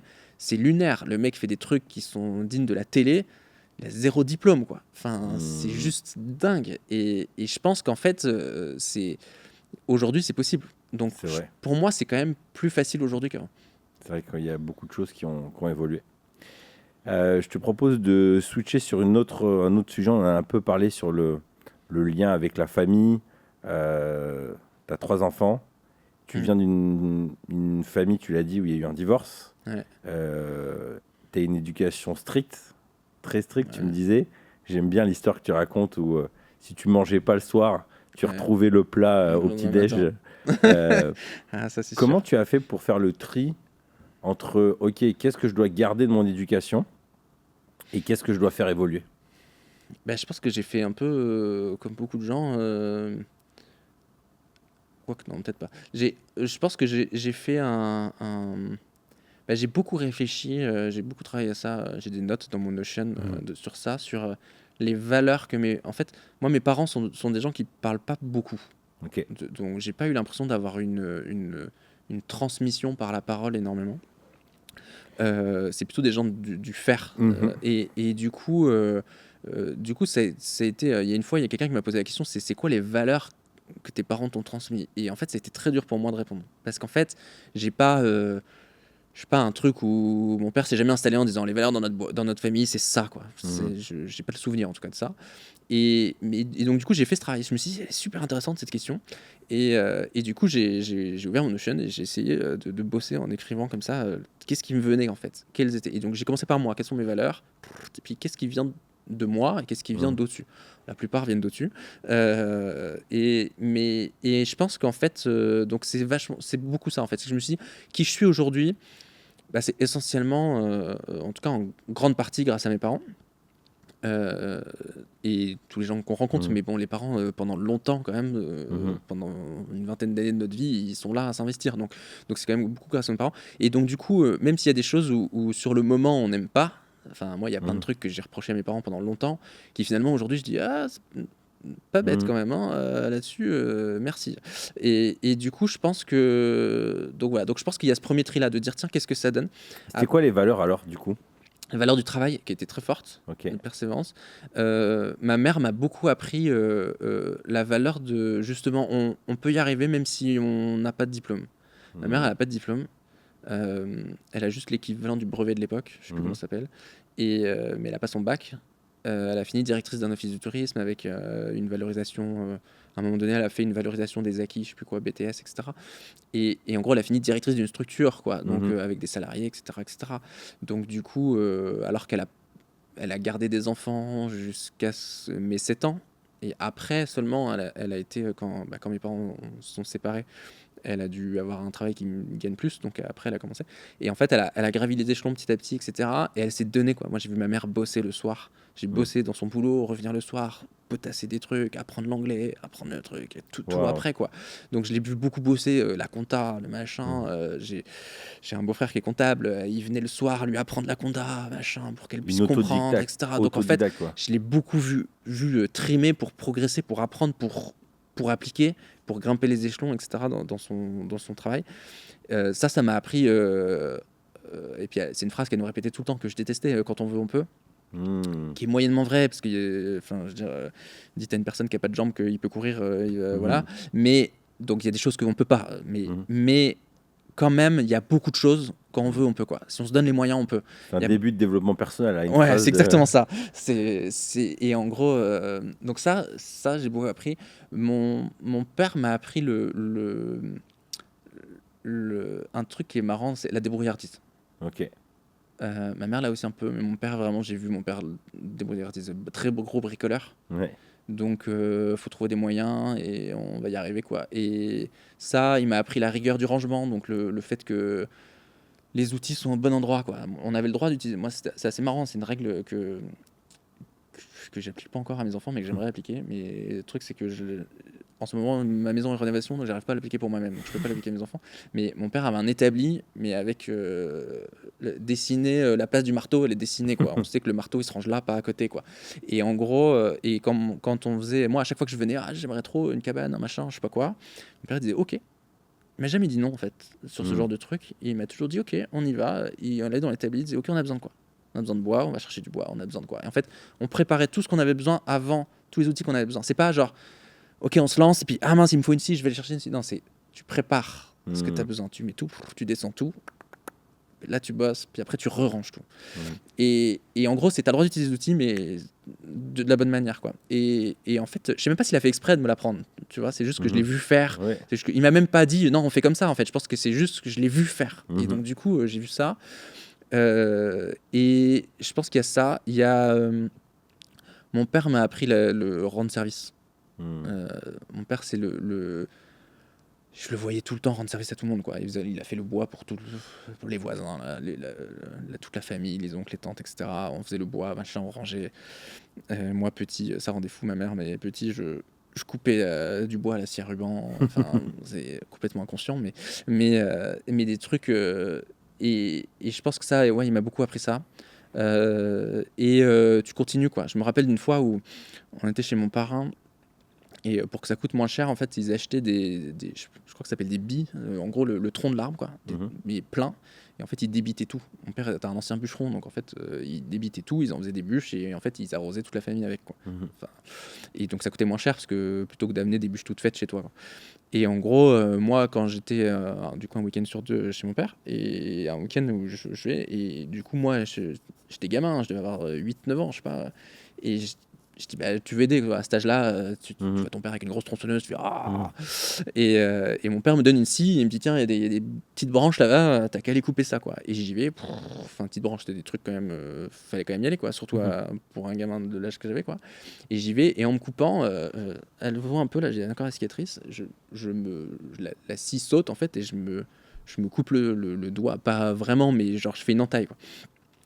Et j'arrive en panique, forcément, il y a du sang, j'ai mal et tout. Et mon père, il a pris un mouchoir, il a pris du Chatterton, il a pris la scie, il a fait tu continues. Et en fait, c'est fou parce que c'était genre déjà, j'ai pas bronché parce que j'ai pas senti qu'il y avait l'ombre d'une négociation possible. Et je pense pas que c'était méchant, hein, c'était juste, bah, tu continues en fait. C'est pas parce que tu te blesses que tu vas arrêter en fait. Et je pense que cette expérience-là, elle m'a marqué parce que quand on était dans le galère et que vraiment, enfin, on a quand même vécu pas mal de choses, c'était dur. En fait, il y a toujours eu ce truc-là de et alors, en fait, le bois, il va pas se faire tout seul. Donc en fait, tu continues, que tu sois blessé ou pas, tu continues, quoi. Et ça, je pense que ça m'a vachement, il m'a beaucoup appris ça. Et toi, qu'est-ce que tu as envie fort de tout ça? Donc, tu as fait cet exercice de valeur. Moi, c'est un exercice que j'ai pas encore fait. Que je me rends compte qu'il faut que je fasse. Très intéressant. Qu'est-ce que toi, tu veux transmettre en tant que valeur? Et du coup, comment tu les matérialises? Parce que là, c'est des expériences pas voulues. Mais est-ce que toi, c'est intéressant. Moi, j'essaie de créer des routines. C'est complexe hein, d'y arriver, mais donc je suis pas très très bon. Mais j'essaye. Par exemple, à l'âge de 7 ans, chacun de mes enfants, alors, pas le dernier parce qu'il l'a pas encore, mais ils ont eu un couteau suisse. Ok. Et quand je donne le couteau suisse, j'explique. C'est la débrouillardise, le couteau suisse. Génial. C'est deux choses pour moi, le couteau suisse, et j'en ai un dans j'en ai toujours un sur moi. Donc un couteau suisse, c'est deux choses. C'est la débrouillardise, parce qu'en fait, quand tu as besoin de te débrouiller, tu prends un couteau suisse, tu peux te débrouiller sur plein de trucs, ça peut te dépanner, quoi. Et surtout, le couteau suisse, moi je me représente souvent comme un couteau suisse, c'est que ça va faire plaisir aux Suisses. Le couteau suisse, il fait bien plein de choses. Et en gros, souvent, nous, on nous a souvent dit ouais, mais il faut être expert. Oui, marketingement, il faut être expert. Pas de souci. Si tu dois te vendre, dis que tu es expert en un truc. Mais en vrai, si tu es que expert dans un truc, tu vas jamais y arriver dans ta vie, quoi. Parce que surtout dans un monde qui change à une vitesse folle. Et du coup, je leur dis ça. Je dis le couteau suisse, il est bon pour couper. Mais il est aussi bon pour décapsuler des canettes, pour ouvrir des boîtes de conserve, il est bon pour plein de choses, quoi, pour faire tournevis, etc. Et du coup, en leur offrant ça, je leur dis ça. Donc moi, j'essaye d'amener la parole plus que ça. Et après, c'est au quotidien, en fait, sur plein de choses. Donc là, ça reprend ces valeurs, débrouillardise. Tu as repris un peu les valeurs de tes parents. Les valeurs de mes parents, parce que je pense que c'est celle que je me suis souvenu quand je les ai écrits, c'est celle qui me parle en fait. Y a ça, et après j'ai commencé à écrire aussi, c'est l'histoire de notre famille à nous, pourquoi on a déménagé, etc. Parce que je me suis dit un jour, mes enfants vont se poser la question de... par exemple, moi je me suis posé cette question-là, pourquoi on n'a pas bougé? C'est-à-dire que moi, j'ai grandi, mes parents, enfin pas ma mère, mais mon père habite le village d'à côté du village où il est né, quoi. Et donc du coup, il a pas bougé dans sa vie, très peu dans la région, quoi. Et en fait, il a fait des voyages, bien sûr, mais je veux dire de vivre à un endroit. Et en gros, et je me suis posé un jour la question, mais pourquoi on n'a pas bougé en fait? Pourquoi on n'est pas allé vivre ailleurs, quoi? Alors après, toute la famille est là, etc. Je comprends, hein, mais nous, on a bougé. On a pas mal bougé en peu d'années en plus. On a fait, et je te disais ça, je me dis, ma grande, elle a fait sa première année d'école à Strasbourg, elle a fait 2 années dans le sud-est, et après elle vient de faire 3-4 années dans le sud-ouest. Donc il lui manque plus que le nord, elle a fait toutes les régions, tout le truc, toute la France. Mais en gros, et je me suis dit un jour ils vont se poser la question de tiens, mais on est né à Strasbourg, pourquoi on vit pas à Strasbourg, quoi? Pourquoi on a bougé? Qu'est-ce qui s'est passé? Donc du coup j'ai voulu expliquer ça. Donc j'ai raconté ça, et dans tout ce que je raconte, nos galères d'entreprise, de finances, nos galères, etc., tout ça pour moi, c'est important de l'écrire, parce que je veux qu'ils puissent comprendre que ce sont plus grands. Pour moi, c'est important de l'écrire parce que je me dis, s'il m'arrive un truc, je veux qu'ils l'aient. Mais bien sûr, j'aimerais leur donner à l'oral. Mais en gros, je veux qu'ils se disent, ok, je comprends ça. Et c'est ça qu'a fait mes parents. Et pourquoi c'est important pour moi? Parce que je me rappelle une fois, on a fait un séminaire dans la famille, dans la maison de famille d'Émile. Et ils ont une salle là où il y a le baby-foot, table de ping-pong là. Et il y avait des cadres avec, je crois que c'est je sais pas, un grand-père, arrière-grand-père, je sais pas, un baron assez ancien, un baron, qui était, j'ai plus le titre exact, mais en gros l'équivalent à l'époque du ministre de l'Agriculture, quoi. Enfin un truc comme ça, responsable d'un grand truc de l'agriculture, je sais plus exactement. Et en fait c'est marrant parce que quand j'ai vu ça, d'un coup en fait je me suis dit, déjà c'est matérialisé chez eux, il y a un cadre avec ce truc là. J'ai revu toutes les fois où toutes les réflexions d'Émile sur le travail, le travail, le labeur, et c'est des mots qu'il utilise. Et je me suis dit, c'est intéressant, c'est qu'il a un héritage familial qui est très présent et qu'il porte. Et je me suis dit, tiens, c'est intéressant, c'est que moi, malheureusement, je n'ai pas trop cet héritage familial-là, très fort. En tout cas, au-dessus de mes parents, je ne connais pas trop. Un peu du côté de ma mère, mes grands-parents, mais sinon au-dessus, je sais pas trop, quoi. Je sais que le nom Guise, ça vient de la Belgique, les pays là-bas. Je sais que ma grand-mère, elle a des origines italiennes, voilà. Mais je sais pas trop, tu vois, ils étaient quoi, qu'est-ce qu'ils faisaient, voilà. Du côté de ma mère, je sais que mes grands-parents étaient résistants, etc. à la Deuxième Guerre mondiale. Et je sais quand même quelques trucs, mais c'est pas non plus hyper marqué, quoi. Alors que là, je me souviens que ça m'avait choqué parce que sur la famille d'Émile, et puis j'ai rencontré plein de gens, j'ai l'impression que c'est plus catho comme principe, mais j'ai rencontré plein de gens en catho qui eux savent, mais de plusieurs générations en arrière, il y a cet héritage là, et que ça les porte. Et je me suis dit, c'est hyper intéressant. Et j'ai envie de porter ça, en fait. C'est marrant parce que le Julien de Serenity, qui était là à ta place il y a quelques semaines, il partage ça dans l'armée. Quand tu rentres, on te raconte, je crois que c'est les 6 premières semaines, il y a une phase d'onboarding. Il y a un des grands moments, c'est on te raconte l'histoire de ta section, les grands héros, les grandes batailles, Excellent. Les grandes personnes. Et en fait, on est là pour te dire, en fait, là, tu es dans une section, c'est pas n'importe qui rentre là-dedans. Et il faut que tu sois à la hauteur de tes anciens. Alors moi, c'est pas forcément pour mettre la pression à mes enfants, mais Ouais, mais en même temps, en termes d'identité, je sais pas si c'est une pression, c'est une histoire d'identité. Oui, j'entends. Non, mais c'est ça. Pour moi, c'est ça. En tout cas, je veux pas leur dire faut que tu sois à la hauteur, voilà. Mais par contre, pouvoir leur dire, pouvoir qu'ils comprennent. Moi, il y a plein de choses où je me dis tiens, ou soit j'ai pas compris, soit j'ai dû chercher par moi-même beaucoup pour comprendre, aller tirer les trucs, etc. Pour comprendre, tiens, mais pourquoi on a ce type de fonctionnement dans notre famille, pourquoi ça. Et ça, c'est assez intéressant. Et du coup, je fais ce travail-là. Je l'ai pas fini. Je pense que je sais pas si je l'aurai fini un jour, mais l'idée des cadres, moi, je vais te le reprendre. Je crois que c'est une trop bonne idée de presque même d'afficher. En fait, moi, ça, là, je repense à des histoires. En tout cas, c'est une bonne. Moi, je suis pas trop déco. Alors, j'ai pas mis de cadre, mais je le fais. Moi, je suis très objet. Donc, en fait, je le fais par offrir un objet qui a de la valeur, etc. Et qui, par exemple, c'est un truc bête, mais mon père m'a offert un couteau quand, je sais pas, je devais avoir 14 ans, un truc comme ça. Je l'ai toujours, ce couteau. Et c'est un couteau, il a rien d'exceptionnel, ce couteau, à part que c'est mon père qui m'a offert, en fait. Bah ouais. Et en fait, je me souviens, quand il m'a offert le couteau, mon père n'est pas quelqu'un de très bavard. Ouais. Donc, si tu veux, un jour, il m'a dit, tiens, c'est tout. Et ouais, il me donne un couteau, quoi. Et du coup, je dis, mais pourquoi Et il me dit, un homme doit toujours avoir un couteau sur lui. C'est tout ce qu'il m'a dit. Et en fait, c'est bête, mais c'est un truc que j'ai gardé. Et c'est fou, c'est que ça. Après, comme mon père parle pas beaucoup, quand il dit un truc, t'as envie de le prendre en compte, quoi. Et du coup, j'ai toujours un couteau sur moi. J'en ai un autre dans mon sac, j'en ai un sur moi. Au cas où. Et en fait, je me rends compte le nombre de fois où en fait, il y a un problème et je fais. Couteau. Ça y est. Et en fait, c'est ça.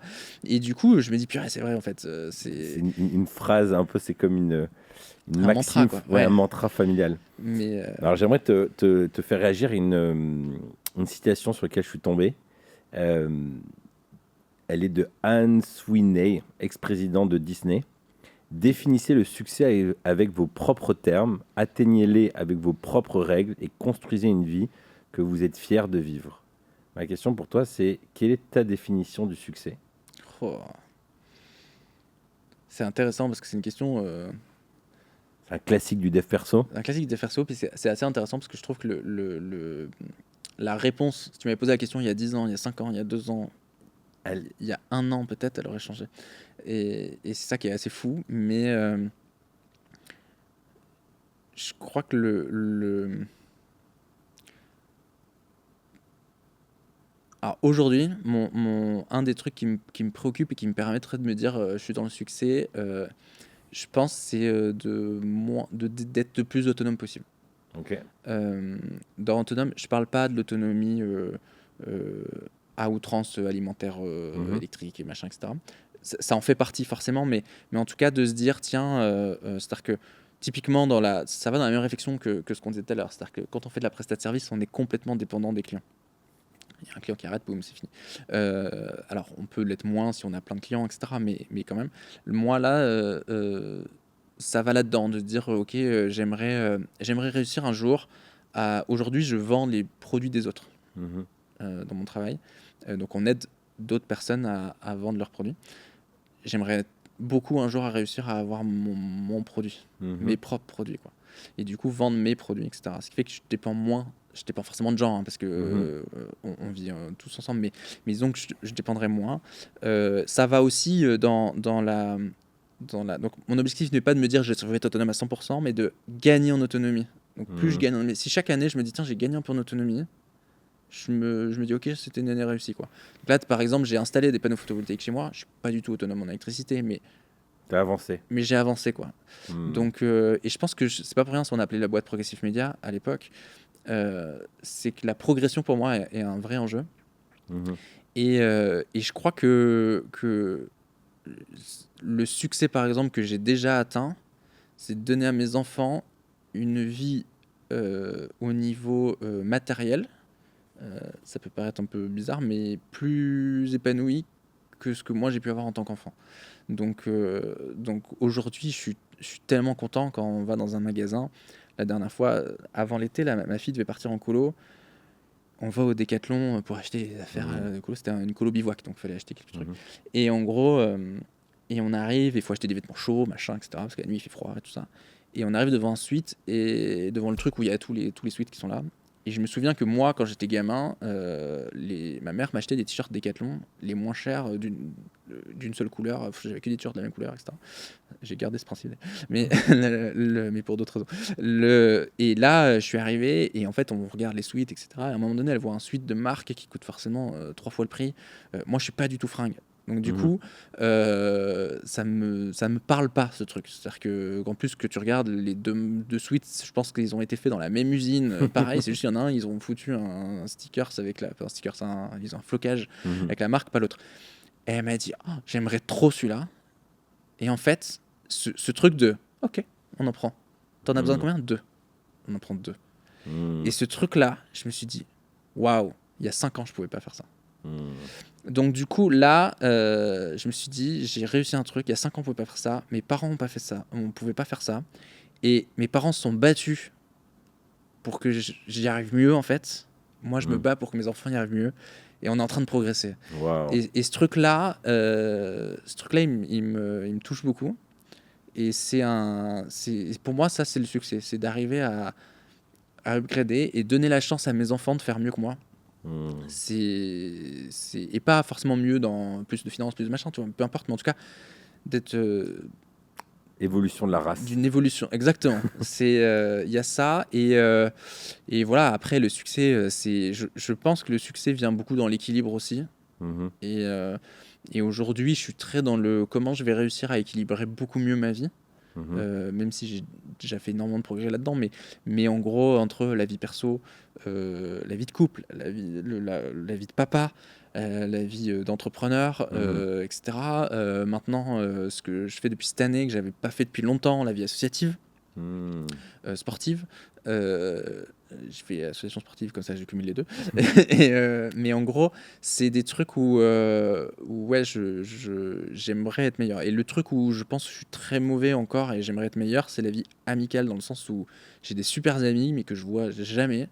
Et parce qu'on est loin au niveau géographique. Et je suis vraiment très mauvais pour garder les relations longue distance. Après, il y a une histoire aussi de saison de vie, enfin, je veux dire en termes d'entrepreneur, tu as déjà 70% de ta vie qui est prise. Après, il y a 3 enfants, c'est quand même un truc de fou. Et puis il y a tout à construire, la vie de couple, il y a toi. Donc c'est vrai que c'est des gros trucs. Mais c'est toujours c'est pour ça que mon truc, en tout cas moi j'essaie pas de jauger le succès à ma vie globale, parce que je trouve ça un peu dans ma tête c'est loin. Tu vas dire quand tu finiras ta vie, comment tu veux être, j'en sais rien. Puis je change tellement, je veux dire, avant Covid, après Covid, déjà il y a des changements complètement lunaires. Donc du coup, il y a un peu mais plutôt de me dire, ok, entre l'année dernière et cette année déjà, entre le trimestre d'avant, le trimestre d'après, et j'aime bien se faire ce genre de bilan. Et j'aime bien écrire, tiens, ça serait quoi, qu'est-ce que j'aimerais accomplir. Donc je me le note. Et alors, il y a des gens je sais qu'il y a des gens, ils le notent, puis ils l'ont tout le temps devant eux, etc. Moi, je suis pas trop comme ça. Je le note dans un coin, je l'oublie. Et par contre, j'aime trop revenir et voir. Et avec Cindy, on fait ça. C'est un des rituels qu'on fait tous les fins d'année, le 30 ou le 31 décembre. Avec les enfants, on fait un tour de table. Et c'est quoi que vous avez aimé, c'est quoi que vous n'avez pas aimé, qu'est-ce qui a été génial cette année, etc. On fait ce bilan. Et c'est assez marrant, c'est assez intéressant. Et dans ce truc-là, on fait, ok, qu'est-ce qu'on aimerait l'année d'après, donc voilà. Et je sais que là, un des trucs qui me travaille beaucoup, c'est que je me rends compte que je suis énormément investi dans l'entreprise, dans la logistique, pas du tout dans la famille, notamment les voyages. On ne part jamais en vacances, très peu en vacances, et quand on part, c'est vraiment grâce à Cindy, parce que c'est elle qui organise tout, etc., et que moi, je n'y arrive pas, quoi. C'est un truc, c'est comme si je gère tellement de trucs dans la boîte que mon quota il est genre épuisé et j'arrive pas. Et c'est horrible parce qu'en fait du coup tout repose sur elle, etc., et que c'est pas cool, quoi. Et là j'aimerais, et puis du coup c'est souvent, du coup elle en attend de moi, de machin, de même pour dire quand est-ce que je vais pouvoir être en vacances. C'est souvent c'est genre en fait la semaine prochaine je peux. Non mais t'es marrant, on a rien planifié, quoi. Et donc du coup c'est vraiment, je suis catastrophique par rapport à ça. Et je pense que là, cette année, c'est mon défi. Un de mes défis cette année, c'est ça, c'est réussir à être mieux, quoi. Peut-être organiser un week-end ou 2. En plus, je crois que c'est Tim Ferriss qui dit il y a énormément de joie aussi dans l'anticipation Ouais. des vacances. Ça, c'est un truc sur lequel j'ai pris conscience ces dernières années. C'est le fait de me dire, OK, on va partir en Angleterre. Déjà, il y a le kiff de chercher, qui va mettre des semaines à trouver le lieu. Après, tu te prépares, tu y penses. Moi, je me souviens, la première fois, je ne sais pas si tu te souviens, il y a quelques années, la première fois où j'ai dit, bon là, je vais prendre 2 mois de vacances. Ouais. Et je tremblais parce que je me dis, les pauvres, ils vont bosser, moi, je pars en vacances et tout ça. Mais je me suis dit, on a bossé. je me suis dit, ça fait partie. En fait, je le ferai jamais si à un moment, je prends pas la décision de le faire. Ouais. De le faire. Et en fait, je me rends compte qu'à partir du moment où il y a une planification, il y a une anticipation, en fait, après, tu fais, les choses se mettent en place. Et moi, mais je pense que c'est aussi dû à notre style d'entreprise. C'est qu'en fait, la presta, tu sais jamais ce qui va te tomber dessus. Il y a toujours une merde ou une couille où tu sais pas si 3 jours avant, en fait, parce que tu n'as pas bien anticipé, d'un coup, tu es à moins 40 000 sur le compte et tu peux pas dire, tiens, bon, bah, je vous paye dans 3 mois ou dans 2 semaines. En fait, donc, c'est là où, en fait, ça, c'est un de mes objectifs via cette chaîne YouTube, c'est de réussir à explorer les modèles et les leviers pour créer une entreprise au service du monde et de la famille. Ça en fait partie. C'est un business qui est prévisible. Mais déjà, premièrement, le fait d'anticiper les vacances, tu as plus de joie. Moi, je remarque que j'ai plus de joie presque avant que à le vivre. Annule tout à la dernière minute, du coup. Ouais. donc ça, c'est vrai que c'est un point. Et surtout, que quand c'est pas, en fait, quand c'est pas planifié, en réalité, c'est très dur mentalement, je trouve, d'être en vacances. Parce que, comme tu dis, souvent, c'est... Hélène, chaque fois, ça c'est l'histoire de ma vie aussi, hein, c'est t'as les vacances scolaires et Hélène dit mais t'es en vacances, t'es pas en vacances, tu dis, un peu entre les deux. Ouais, voilà, c'est là. Et en fait quand il se passe rien, tu dis c'est bon aujourd'hui, mais t'oses pas vraiment et tout ça. Et ça c'est le truc dont je suis hyper jaloux de la vie de salarié, c'est que tu prends tes vacances et en fait on va pas te faire chier quoi. Et ça, je trouve que c'est un exercice mental de fou, hein. De dire ok, en fait tout le monde, moi quand je pars en vacances, mais j'ai presque l'impression que je fais une bêtise, tu vois, genre que je vais presque sortir derrière pour que personne qui me voit, qu'on me chope pas. J'ai honte de prendre des vacances et parce que je me sens mal. Après, je pense que c'est aussi un truc que mes parents m'ont transmis, où ils ont un petit côté comme ça, un peu secret sur les vacances. Mais en même temps, le fait de dire je pars en vacances, je suis pas dispo, il y a ça, et en fait, plus tu t'y prends à l'avance, plus les gens ont le temps de se préparer. Alors moi, je suis une grosse bille à préparer. Mais il y a énormément de joie là-dedans. Et en plus, surtout, c'est que tu prends un peu le contrôle. Parce que les vacances, c'est quand même un moment important pour soi. Et le fait de le préparer, tu le vis aussi différemment. Ouais, et puis de toute façon, nous, c'est un peu le truc, c'est que avant, on arrivait à pas préparer à partir. Parce que quand t'as pas d'enfants, t'es deux, c'est facile. Quand tu commences à un enfant, ça se fait 2 enfants, ça se fait 3 enfants, ça devient un peu plus compliqué. Maintenant, j'ai 2 chiens, dont un énorme que je peux pas emmener. Et c'est compliqué, quoi. Demain, j'ai prévu d'acheter des moutons, machin. Enfin, je peux pas juste partir et dire ciao, mince, ils sont morts tous de soif, quoi.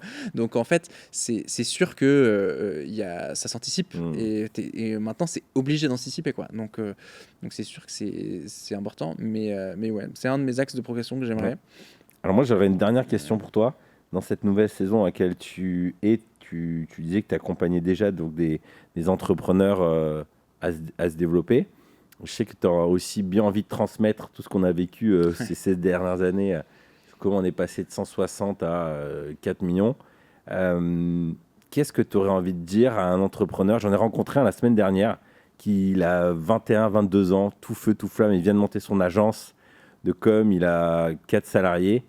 Et c'était marrant parce que j'ai l'impression de nous revoir, tu vois. Et puis je voyais qu'il buvait mes paroles. Après, je voyais aussi la grosse différence parce que lui, il a YouTube. Donc, il avait plein de réflexes que moi, j'ai mis des années à avoir. Mais qu'est-ce que tu aurais envie de dire à un entrepreneur qui veut monter une agence? Lui, il se projette dedans pour qu'il puisse faire de cette entreprise un lieu d'épanouissement et de progression. Moi, alors déjà, c'est attention avant d'embaucher. Ouais. Ça, c'est vraiment le truc où... alors après, ça dépend des gens, mais nous, on a embauché très vite. Hein. très très vite. Mhm. Je me souviens, la deuxième année, on avait 10 personnes, donc on a embauché très vite. Donc ça, c'est le point. C'est surtout aujourd'hui, on trouve des freelances assez facilement. Euh, Donc ouais, attention avant d'embaucher. Après, se faire accompagner. Je pense que moi, j'ai mis beaucoup de temps. Toi, peut-être moins, mais moi, Mhm. j'ai mis beaucoup de temps avant de me faire accompagner.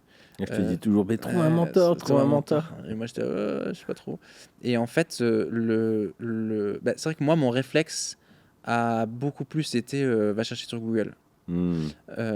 Parce que faut savoir, c'est que moi, par exemple, je pense que c'est vraiment lié à ça. C'est quand quand mes parents se sont séparés, ma mère, c'était un désastre pour elle, c'était très dur à vivre.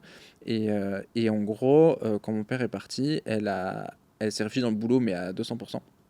Ce qui fait qu'un jour, au début, je l'ai pas trop senti parce qu'il y avait ma sœur qui était là, ma sœur qui a 3 ans plus que moi. Donc du coup, c'est elle qui gérait, je pense. J'en sais rien, mais j'imagine. Mais un jour, ma sœur a été au lycée, en internat, moi j'étais au collège. Et donc je devais être en 5e, pardon. Et en fait, un soir, je rentre chez moi, il n'y a personne, normal, comme, voilà, mais il n'y a pas ma sœur non plus. Et du coup, je regarde la télé, voilà, je vais à l'ordinateur, voilà, machin, et puis à un moment donné, j'ai faim, et il n'y a personne, quoi. Et je sais que mon seul moyen de me nourrir, c'est que j'ai été sur Internet, j'ai tapé comment cuire des pâtes, quoi. Enfin, et donc, du coup, j'ai beaucoup appris à me débrouiller avec ce réflexe de tu veux apprendre, tu veux savoir quelque chose, va sur Internet, quoi. Donc, du coup, moi, j'ai toujours été. Non, mais c'est bon, je peux trouver partout, par moi-même, en fait. Et en fait, comme j'ai très tôt, quand même, parce que ma mère était prise par le boulot à fond, etc. Et donc, il fallait que je me débrouille, en fait. Donc, du coup, très tôt, je me suis débrouillé en ayant comme mentor Google, en fait. Et du coup, alors ça m'a énormément servi, hein, parce que je me souviens dans mes études, moi, quand j'ai fait un TUT informatique et que le prof, on avait des devoirs, que le prof avait expliqué la moitié du truc et que du coup, tu avais l'autre moitié, c'est à toi de te débrouiller. Et puis tous, ils se disaient là, ben on savait pas. Et puis que moi, j'étais là, ben, vous avez pas Internet, qu'est-ce qui se passe, quoi. Et en gros, avec les profs, ils étaient là, Internet, et qu'en fait, ils faisaient exprès pour qu'on ait le réflexe d'aller chercher, parce qu'un dev qui sait pas aller chercher en ligne, c'est pas un dev.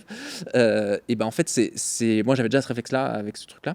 Et je pense que pendant longtemps, je me disais, mais je peux trouver l'information par moi-même. Donc du coup, et puis ce truc ça va peut-être aussi dans ce rêve d'être un peu plus autonome à chaque fois, mais ce truc en fait, il y a un peu, c'est dur de compter sur les autres, quoi. Parce qu'en gros, je pense que moi, j'ai senti le départ de mon père, puis ma mère qui s'est réfugiée dans le boulot. Ça, j'en veux à personne parce qu'ils ont leur vie, qui était compliquée, et c'est chacun sa vie, et voilà. Mais ils ont fait, je pense, du mieux qu'ils ont pu à l'époque où ils étaient. Mais en tout cas, moi, j'ai eu le sentiment, en tout cas, d'être abandonné un certain nombre de fois. Et je pense qu'il y a ce côté-là de genre, je vais me débrouiller tout seul, quoi, qui était très présent. Et c'est vrai qu'à un moment donné, j'ai eu le déclic, ouais. Je sais pas exactement comment j'ai eu le déclic, mais j'ai eu le déclic. Et ça, je pense que j'aurais dû le faire beaucoup plus tôt. Qu'est-ce que ça t'a apporté, du coup? Bah, tu vas beaucoup plus vite parce qu'il y a des trucs, déjà, il y a des trucs que tu trouves pas. Et il y a des trucs que tu ne peux pas comprendre quand c'est pas transmis. Je pense. Ou que tu vois pas aussi. Ou que tu vois pas. Tu cherches comment faire cuire les pâtes, alors qu'en fait, il faudrait peut-être comment chercher dans le frigo et quelle recette faire. T'es quand même un niveau au-dessus. C'est exactement ça. C'est qu'en fait, c'est ça. C'est qu'un humain répond pas à ta question. Un humain répond à ton problème. Et donc, du coup, alors ça dépend qui, mais il y a des gens qui vont répondre à ton problème. Et je sais que moi, c'est ce que je fais, par exemple, quand j'ai... je pense à un gars qui m'appelle, qu'on s'appelle régulièrement, qui entreprend, etc. Il essaie pas, il réussit d'ailleurs. Et en gros, quand il m'appelle et qu'il me pose une question, je lui demande toujours, pourquoi tu te poses cette question ? Parce qu'en fait, ça se trouve, ta question elle est nulle, elle ne correspond pas au problème, en fait, tu vois. Et du coup, c'est hyper intéressant, c'est que je pense que l'humain est meilleur là-dessus, en fait. Et même une IA aujourd'hui, elle répond à ta question, quoi, bêtement. Voilà. Et du coup, je pense que ça, c'est important. Et voilà. Et qu'en plus de ça, tu vas avoir un Google, il fait pas de suivi. Ce qui est intéressant quand même, c'est que quand tu poses une question à Google, il répond ah oui, ils ont des algos, ils regardent comment tu navigues, etc. Ils traquent quelques trucs histoire de pouvoir essayer de répondre le mieux possible à ta question. Mais un humain avec qui, si tu développes une relation, il te connaît, il sait plein de choses sur toi, il sait il connaît aussi plus ou moins ton environnement, etc. Donc en fait, sa réponse, elle va être beaucoup plus précise en fait. Et ça, ça va quand même beaucoup plus vite. Et moi, je vois aujourd'hui, c'est la première chose qu'il faut faire, quoi. Et après, par exemple, c'est des trucs bêtes, mais qui va dans le même sens. J'irai plus vite.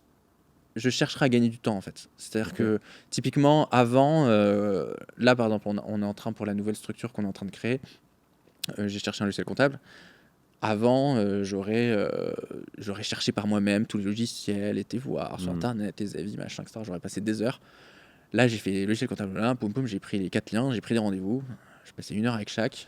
Je dis lui il est mauvais, lui il est mauvais, lui il est bon, au revoir. Donc en fait, il semble bon, j'en sais rien, on verra à l'usage, mais voilà. Et en gros, ça va beaucoup plus vite. Donc ça, je pense que c'est un truc. Et voilà. Et après, je pense qu'aujourd'hui, c'est ce que je fais avec les gens que j'accompagne qui veulent créer une boîte. C'est tu prends tu vas sur Amazon, tu tapes le mythe de l'entrepreneur, t'achètes le bouquin, tu le lis. C'est genre juste une grosse révélation. Zéro action sur ce livre, mais vraiment c'est une pépite pour moi. Ça a été la raison. Surtout pour quelqu'un qui veut créer une agence de com. Celui qui passe du freelance à l'agence de com ou qui est au tout début. Il faut qu'il achète ce bouquin. C'est vrai que ce bouquin, il est... Et après on parle. Parce que s'il achète juste ce bouquin-là, il n'y arrivera pas forcément, parce que ce bouquin explique des principes. Après, pour les mettre en œuvre, faut c'est un peu sport, mais en tout cas... Il a l'air hyper simple, mais ça doit faire quoi? Ça fait 5 ans qu'on l'a lu, et encore maintenant, on se dit, putain, en fait, j'avais pas compris, en fait. Ça. Et c'est intéressant. C'est un des seuls bouquins que je me mets que je veux voir. Parce qu'en fait, je veux avoir le reminder de... Putain, te merde pas là-dessus, quoi. Parce que c'est le truc où j'ai l'impression que je replonge dedans tout le temps. Et ce bouquin, c'est vraiment un truc où moi j'aime beaucoup. Tu lis ce bouquin, après on s'appelle. Et parce qu'en fait, une fois que tu l'as lu, on peut parler, tu vas comprendre de quoi je te parle. Et ça va me faire moi gagner du temps. Donc du coup, c'est vraiment pour quelqu'un qui veut créer une agence de com, surtout, lis ce bouquin, quoi. Parce que je pense que le problème des entrepreneurs qui ont de l'énergie, etc. En fait, ça dépend aussi du profil de l'entrepreneur, je dirais. Pour moi, il y a 2 profils d'entrepreneurs. Tu peux en avoir plein, mais il y a 2 grandes catégories. Tu as l'entrepreneur qui est plutôt créatif, qui aime créer des projets, etc. Il y a l'entrepreneur gestionnaire. Nous deux, je pense qu'on est plus créatifs. Et du coup, on est plutôt à se dire, vas-y, on fonce, on trace le truc. Après, on verra comment on fait. Et ça, pour des gens comme nous, je pense que je dirais, stop, pose-toi, prends une semaine là, et écris comment tu veux que ta boîte elle fonctionne. Ensuite, tu donnes tout ça à tes salariés, et tu t'occupes plus de tes salariés, parce qu'ils savent. Nous, on l'a fait, mais tellement tard. C'est-à-dire que la première fois que j'ai écrit un règlement intérieur, on était déjà une quarantaine, quoi. Enfin, c'est lunaire. Et je passais ma vie à avoir des gens qui me posaient les mêmes questions. Et à un moment donné, j'ai dit, mais t'es débile, écris un règlement, quoi. Et j'ai écrit le règlement de genre, si vous voulez faire ça, c'est ça. Si vous voulez, non, c'est ça, machin. Et puis du coup après, c'était réglé. Après, je disais, les questions venaient tout le temps, mais je disais tout le temps, va voir sur Notion, parce que notre règlement était sur Notion. Et donc, du coup, tu gagnes le temps. Et en fait, donc c'est ça, c'est travailler. Si j'ai quelqu'un qui est plutôt créatif, j'irais sur créer tes process, créer comment ça doit fonctionner, etc. Et réfléchis à toutes les questions que tu n'as pas envie d'entendre et réponds-y dans le process. Et après, et ça pour moi, c'est le point le plus important. Par exemple, je sais qu'un des trucs à moi qui a révolutionné ma vie, ça paraît débile, mais c'est quand j'ai commencé à dire on avait un gars qui s'appelait Rémi à l'époque dans les bureaux, qui s'occupait des virements, des trucs comme ça, etc. Et dès qu'on avait un fournisseur qui lui demandait, dès qu'il fallait, on avait un salarié qui disait il faudrait acheter des stylos bic, il venait me voir en mode est-ce qu'on peut acheter des stylos bic? Et en fait, et c'est normal parce qu'en fait, je lui avais dit pour toute dépense, tu me demandes. Pour toute dépense, il me demande. Il fait ce qu'on lui a demandé, quoi. Et sauf que, en fait, moi je suis là, des stylos bic, enfin, excuse-moi, on fait 2 millions de chiffre d'affaires, tu me demandes pour une autorisation pour acheter un truc qui coûte 10 balles, quoi. Enfin, et à un moment donné, je me suis dit, mais en fait, je lui ai dit, ok, tout ce qui est en dessous de 200 €, tu prends l'initiative. Et là, d'un coup, au lieu d'avoir 200 demandes par semaine, j'en avais vu qu'une, quoi. Donc, et je pense que c'est ce genre de truc, c'est de dire, vas-y, et puis fais-le une fois, puis après, réitère-le tous les mois ou tous les trimestres, tu te poses, tu te dis attends, qu'est-ce qui m'a saoulé ce mois-ci, tu fais le truc. Donc tu fluidifies la machine. Tu fluidifies. Parce que si t'es un créatif, t'as besoin de créer, t'as besoin d'être dedans, t'as besoin d'être dans le projet, à faire le truc. Si t'es un gestionnaire, de toute façon, tu seras pas dans les projets. Donc si t'es un gestionnaire, c'est l'autre sens. C'est arrête de remettre en question tous tes process, de les peaufiner au millimètre. Va signer des trucs, va fais ton projet, quoi. Fais en sorte que ça. Bien, ouais. Donc ça dépend du profil toujours, mais bon, la plupart des entrepreneurs sont des créatifs. Et je pense que nous, c'est moi, je me le rappelle tout le temps. À chaque fois, je retombe dans le panneau. Hein. C'est à chaque fois, je fonce, je machin. Je dis ah purée, j'aurais dû créer un truc. Là, en ce moment, donc on récupère des projets sur une équipe que j'ai créée, mais qui n'a pas l'habitude. Je me rends compte qu'il y a plein de trucs où je suis en mode ok, il faut que j'écrive là parce que j'ai 2 personnes qui me posent la même question à 1 heure d'intervalle. Plus jamais je vais entendre ces questions. Je la marque, vous vous débrouillez, vous l'entendez quoi. Ouais. Et surtout il y a ça et après je pense que pareil si c'est un truc, c'est intéresse-toi au cœur de n'importe quelle entreprise, c'est les finances. Nous, on a délégué ça dès le début. On a embauché un mec, on lui a dit vas-y, tu gères les finances. Nous, on s'occupe du reste. Du coup, il gérait en nous posant des questions où nous on répondait alors ça, on va t'as qu'à faire ça. On s'est pas intéressé au truc, c'est ce qui a failli nous planter. Et en fait, on aurait tout l'apprentissage qui fait qu'on en est là aujourd'hui, on l'aurait appris bien plus tôt si on avait mis le nez dedans. Et oui, c'est le truc chiant, c'est pas le truc qui fait rêver, etc. De savoir lire un compte de résultats, etc. Ça fait pas rêver. Gérer une trésorerie, ça fait pas rêver. Mais en fait, c'est réellement le nerf de la guerre. Et en gros, c'est ça qui va te faire comprendre comment marche ton business model. C'est ça qui va te faire tout comprendre, en fait, qui fait qu'après, tu n'auras plus besoin et que tu vas y passer très peu de temps. Mais tu es obligé de mettre ton nez dedans. C'est vrai qu'en et fais pas confiance à un expert comptable ou à je sais pas qui. Juste fais quoi. C'est vrai qu'en lisant Imite, tu prends conscience que les problèmes que tu as, c'est 90% des entrepreneurs qui ont les mêmes, et que sauf qu'il y en a très peu qui les surpassent. Parce qu'en fait, ils meurent. En fait, c'est ça. Et c'est vrai que ce bouquin, à la fois, il fait mal parce que tu dis, il n'y a rien d'original dans mon parcours. Et en même temps, tu te dis, putain, en fait, il y a des erreurs classiques qu'on peut éviter. Et c'est vrai que le domaine des finances, c'est le gros sujet. Le domaine des finances, parce qu'il est lié, de toute façon, il est lié à tout. Je veux dire, tu crées une entreprise pour gagner de l'argent. Et l'entreprise fonctionne grâce à l'argent. Et le monde fonctionne grâce à l'argent. Enfin, même si l'argent est qu'un outil. Mais en gros, tout fonctionne autour de ça. Donc, en gros, tu es obligé de le voir. Et puis, vraiment, moi, je vois, c'est ce que je suis en train de le faire là, alors qu'on n'a pas encore créé la boîte, la prochaine boîte. Et en gros, je me dis, nous, là, on l'a fait parce qu'on avait des problèmes. C'est-à-dire qu'à un moment donné, ça partait dans tous les sens, donc je me suis dit il faut faire un règlement pour cadrer. C'était trop tard, quoi. Enfin, je veux dire, c'était la folie, quoi. Et puis du coup, c'est pile au mauvais moment, quoi. C'est le moment où t'as du boulot ras à la tronche, et là, faut que t'ailles te mettre sur un document qui te saoule déjà de base à faire, à écrire. Alors que tu t'arrêtes avant que que tu sois dans un flux de travail de fou, tu te poses, tu fais. Et puis si t'es déjà dans ton flux, trouve la période la moins chargée. Et pose-toi, coupe ton téléphone, et fais ce truc-là, après tu le fais, quitte à ce qu'il soit fait de manière brouillon, puis qu'après tu t'itères dessus pour que le faire l'améliorer, mais fais une base. Et une des manières de faire, si jamais tu es vraiment déjà dans le flux, c'est de te dire, ok, à chaque fois qu'on me fait une demande, je demande qu'elle soit faite par écrit. Pourquoi ? Parce qu'après, je vais la prendre, je vais me la mettre dans... Tu t'ouvres un document, tu mets ta demande dans le document.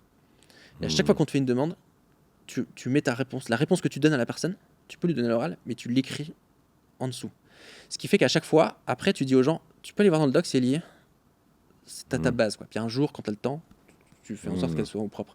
Mais ça va t'aider. Et ce qui est assez fou, c'est qu'on se remarque qu'il y a plein de choses où en gros, les mêmes questions reviennent souvent. Je me rappelle d'une fois où nous, on avait un NAS, donc un disque dur réseau, quand on était à Strasbourg dans les bureaux. Et on avait tout dedans, etc. Et en fait, j'avais jamais écrit comment les choses étaient rangées. Et en fait, du coup, tout était rangé n'importe comment, forcément, parce que chacun mettait à sa façon. Et en gros, moi, comme j'étais tout le temps dedans, je savais, puis que je sais pas pourquoi je suis assez bon à ce genre de truc, donc du coup, je savais où étaient les choses. Et je pense qu'on venait me déranger une dizaine de fois par jour pour me poser la question de je trouve pas tel fichier, tu sais pas où il est. Et en fait, je savais pas, mais juste j'ouvrais mon truc, je cherchais le fichier, je le trouvais et je le donnais à la personne. Et justement, c'est en lisant un livre de Tim Ferriss où il disait si si tu fais pas en sorte que les gens arrêtent de te déranger, les gens te dérangeront en fait. Enfin, tu peux pas râler, dire les gens font que de me déranger. Bah oui, si tu les en empêches pas, les gens vont faire que de te déranger. Donc à un moment donné, il faut que tu les éduques à pas le faire. Et il faut que tu mettes en place des solutions. Et je me rappelle qu'à ce moment-là, je me suis dit, en fait, il faut qu'on organise le NAS de manière à ce que tout soit rangé de la même manière partout. Comme ça, déjà, c'est facile. Tes sources, elles sont toujours dans le dossier sources. Tu vas pas me saouler à me demander où sont les sources. Et du coup, et après, tu fais une doc où t'expliques, genre voilà comment on range, voilà où sont les trucs, tu la donnes, tu passes un bon temps, et j'avais passé vraiment du temps à trier tout ce bazar pour que ce soit rangé. Et après, on a arrêté de me poser la question. Et ça, c'est des trucs où ça prend du temps. Et du coup, on n'a pas envie de le faire, etc. Parce que ça prend vraiment du temps. Moi, c'est ce que je suis en train de faire là, comme on récupère des projets. Je suis en train de migrer toutes les infos qui sont triées d'une manière d'une autre équipe que moi, j'ai pas gérée, donc qui est pas de la manière dont moi j'ai envie. Je suis en train de tout retrier. Ça prend un temps fou. Mais pourquoi je le fais ? Parce qu'après, pendant 4, 5, 6, 10 ans, c'est réglé. Et ça aide après à pouvoir être dans son vrai métier créatif, etc. Ou d'aller chercher du bise, ou suivant le métier qu'on a, quoi. C'est avaler le crapaud avant de passer aux choses sérieuses. Merci Thomas, on a fait 1h50, ça a été bien chaud. Et puis, j'ai hâte de voir la suite. Si cet échange a fait écho avec ton propre cheminement, je pense que tu vas apprécier l'e-book que j'ai rédigé pour les papas, patrons, pèlerins. Adieu la culpabilité des parents entrepreneurs. J'ai mis à l'écrit 17 pensées qui m'ont aidé à réduire de 30% ce sentiment de culpabilité. Tu sais, cette impression de ne pas être assez présent pour ma famille, pour mon travail. Pourquoi 30% ? Tout simplement parce que ce sentiment ne disparaît jamais vraiment. Bien géré, il est un indicateur, mais non contrôlé, il fait beaucoup de dégâts. Cela fait des années que je travaille sur ce sujet, car la culpabilité est très présente en moi et c'est un sentiment qui se transmet de génération en génération. Et je ne veux pas refiler ça à mes enfants. Trop lourd à porter. La culpabilité, c'est porter l'entière responsabilité des événements. Dans l'e-book, je te partage aussi un cheminement mental pour t'aider à discerner ta part de responsabilité, au lieu de te flageller, encaisser, faire le sauveur, de plutôt responsabiliser les gens autour de toi. Il est gratuit et il te suffit de cliquer dans le lien dans la description. En le téléchargeant, tu t'inscris aussi à ma newsletter où je te partage mes nouveautés. Bisous.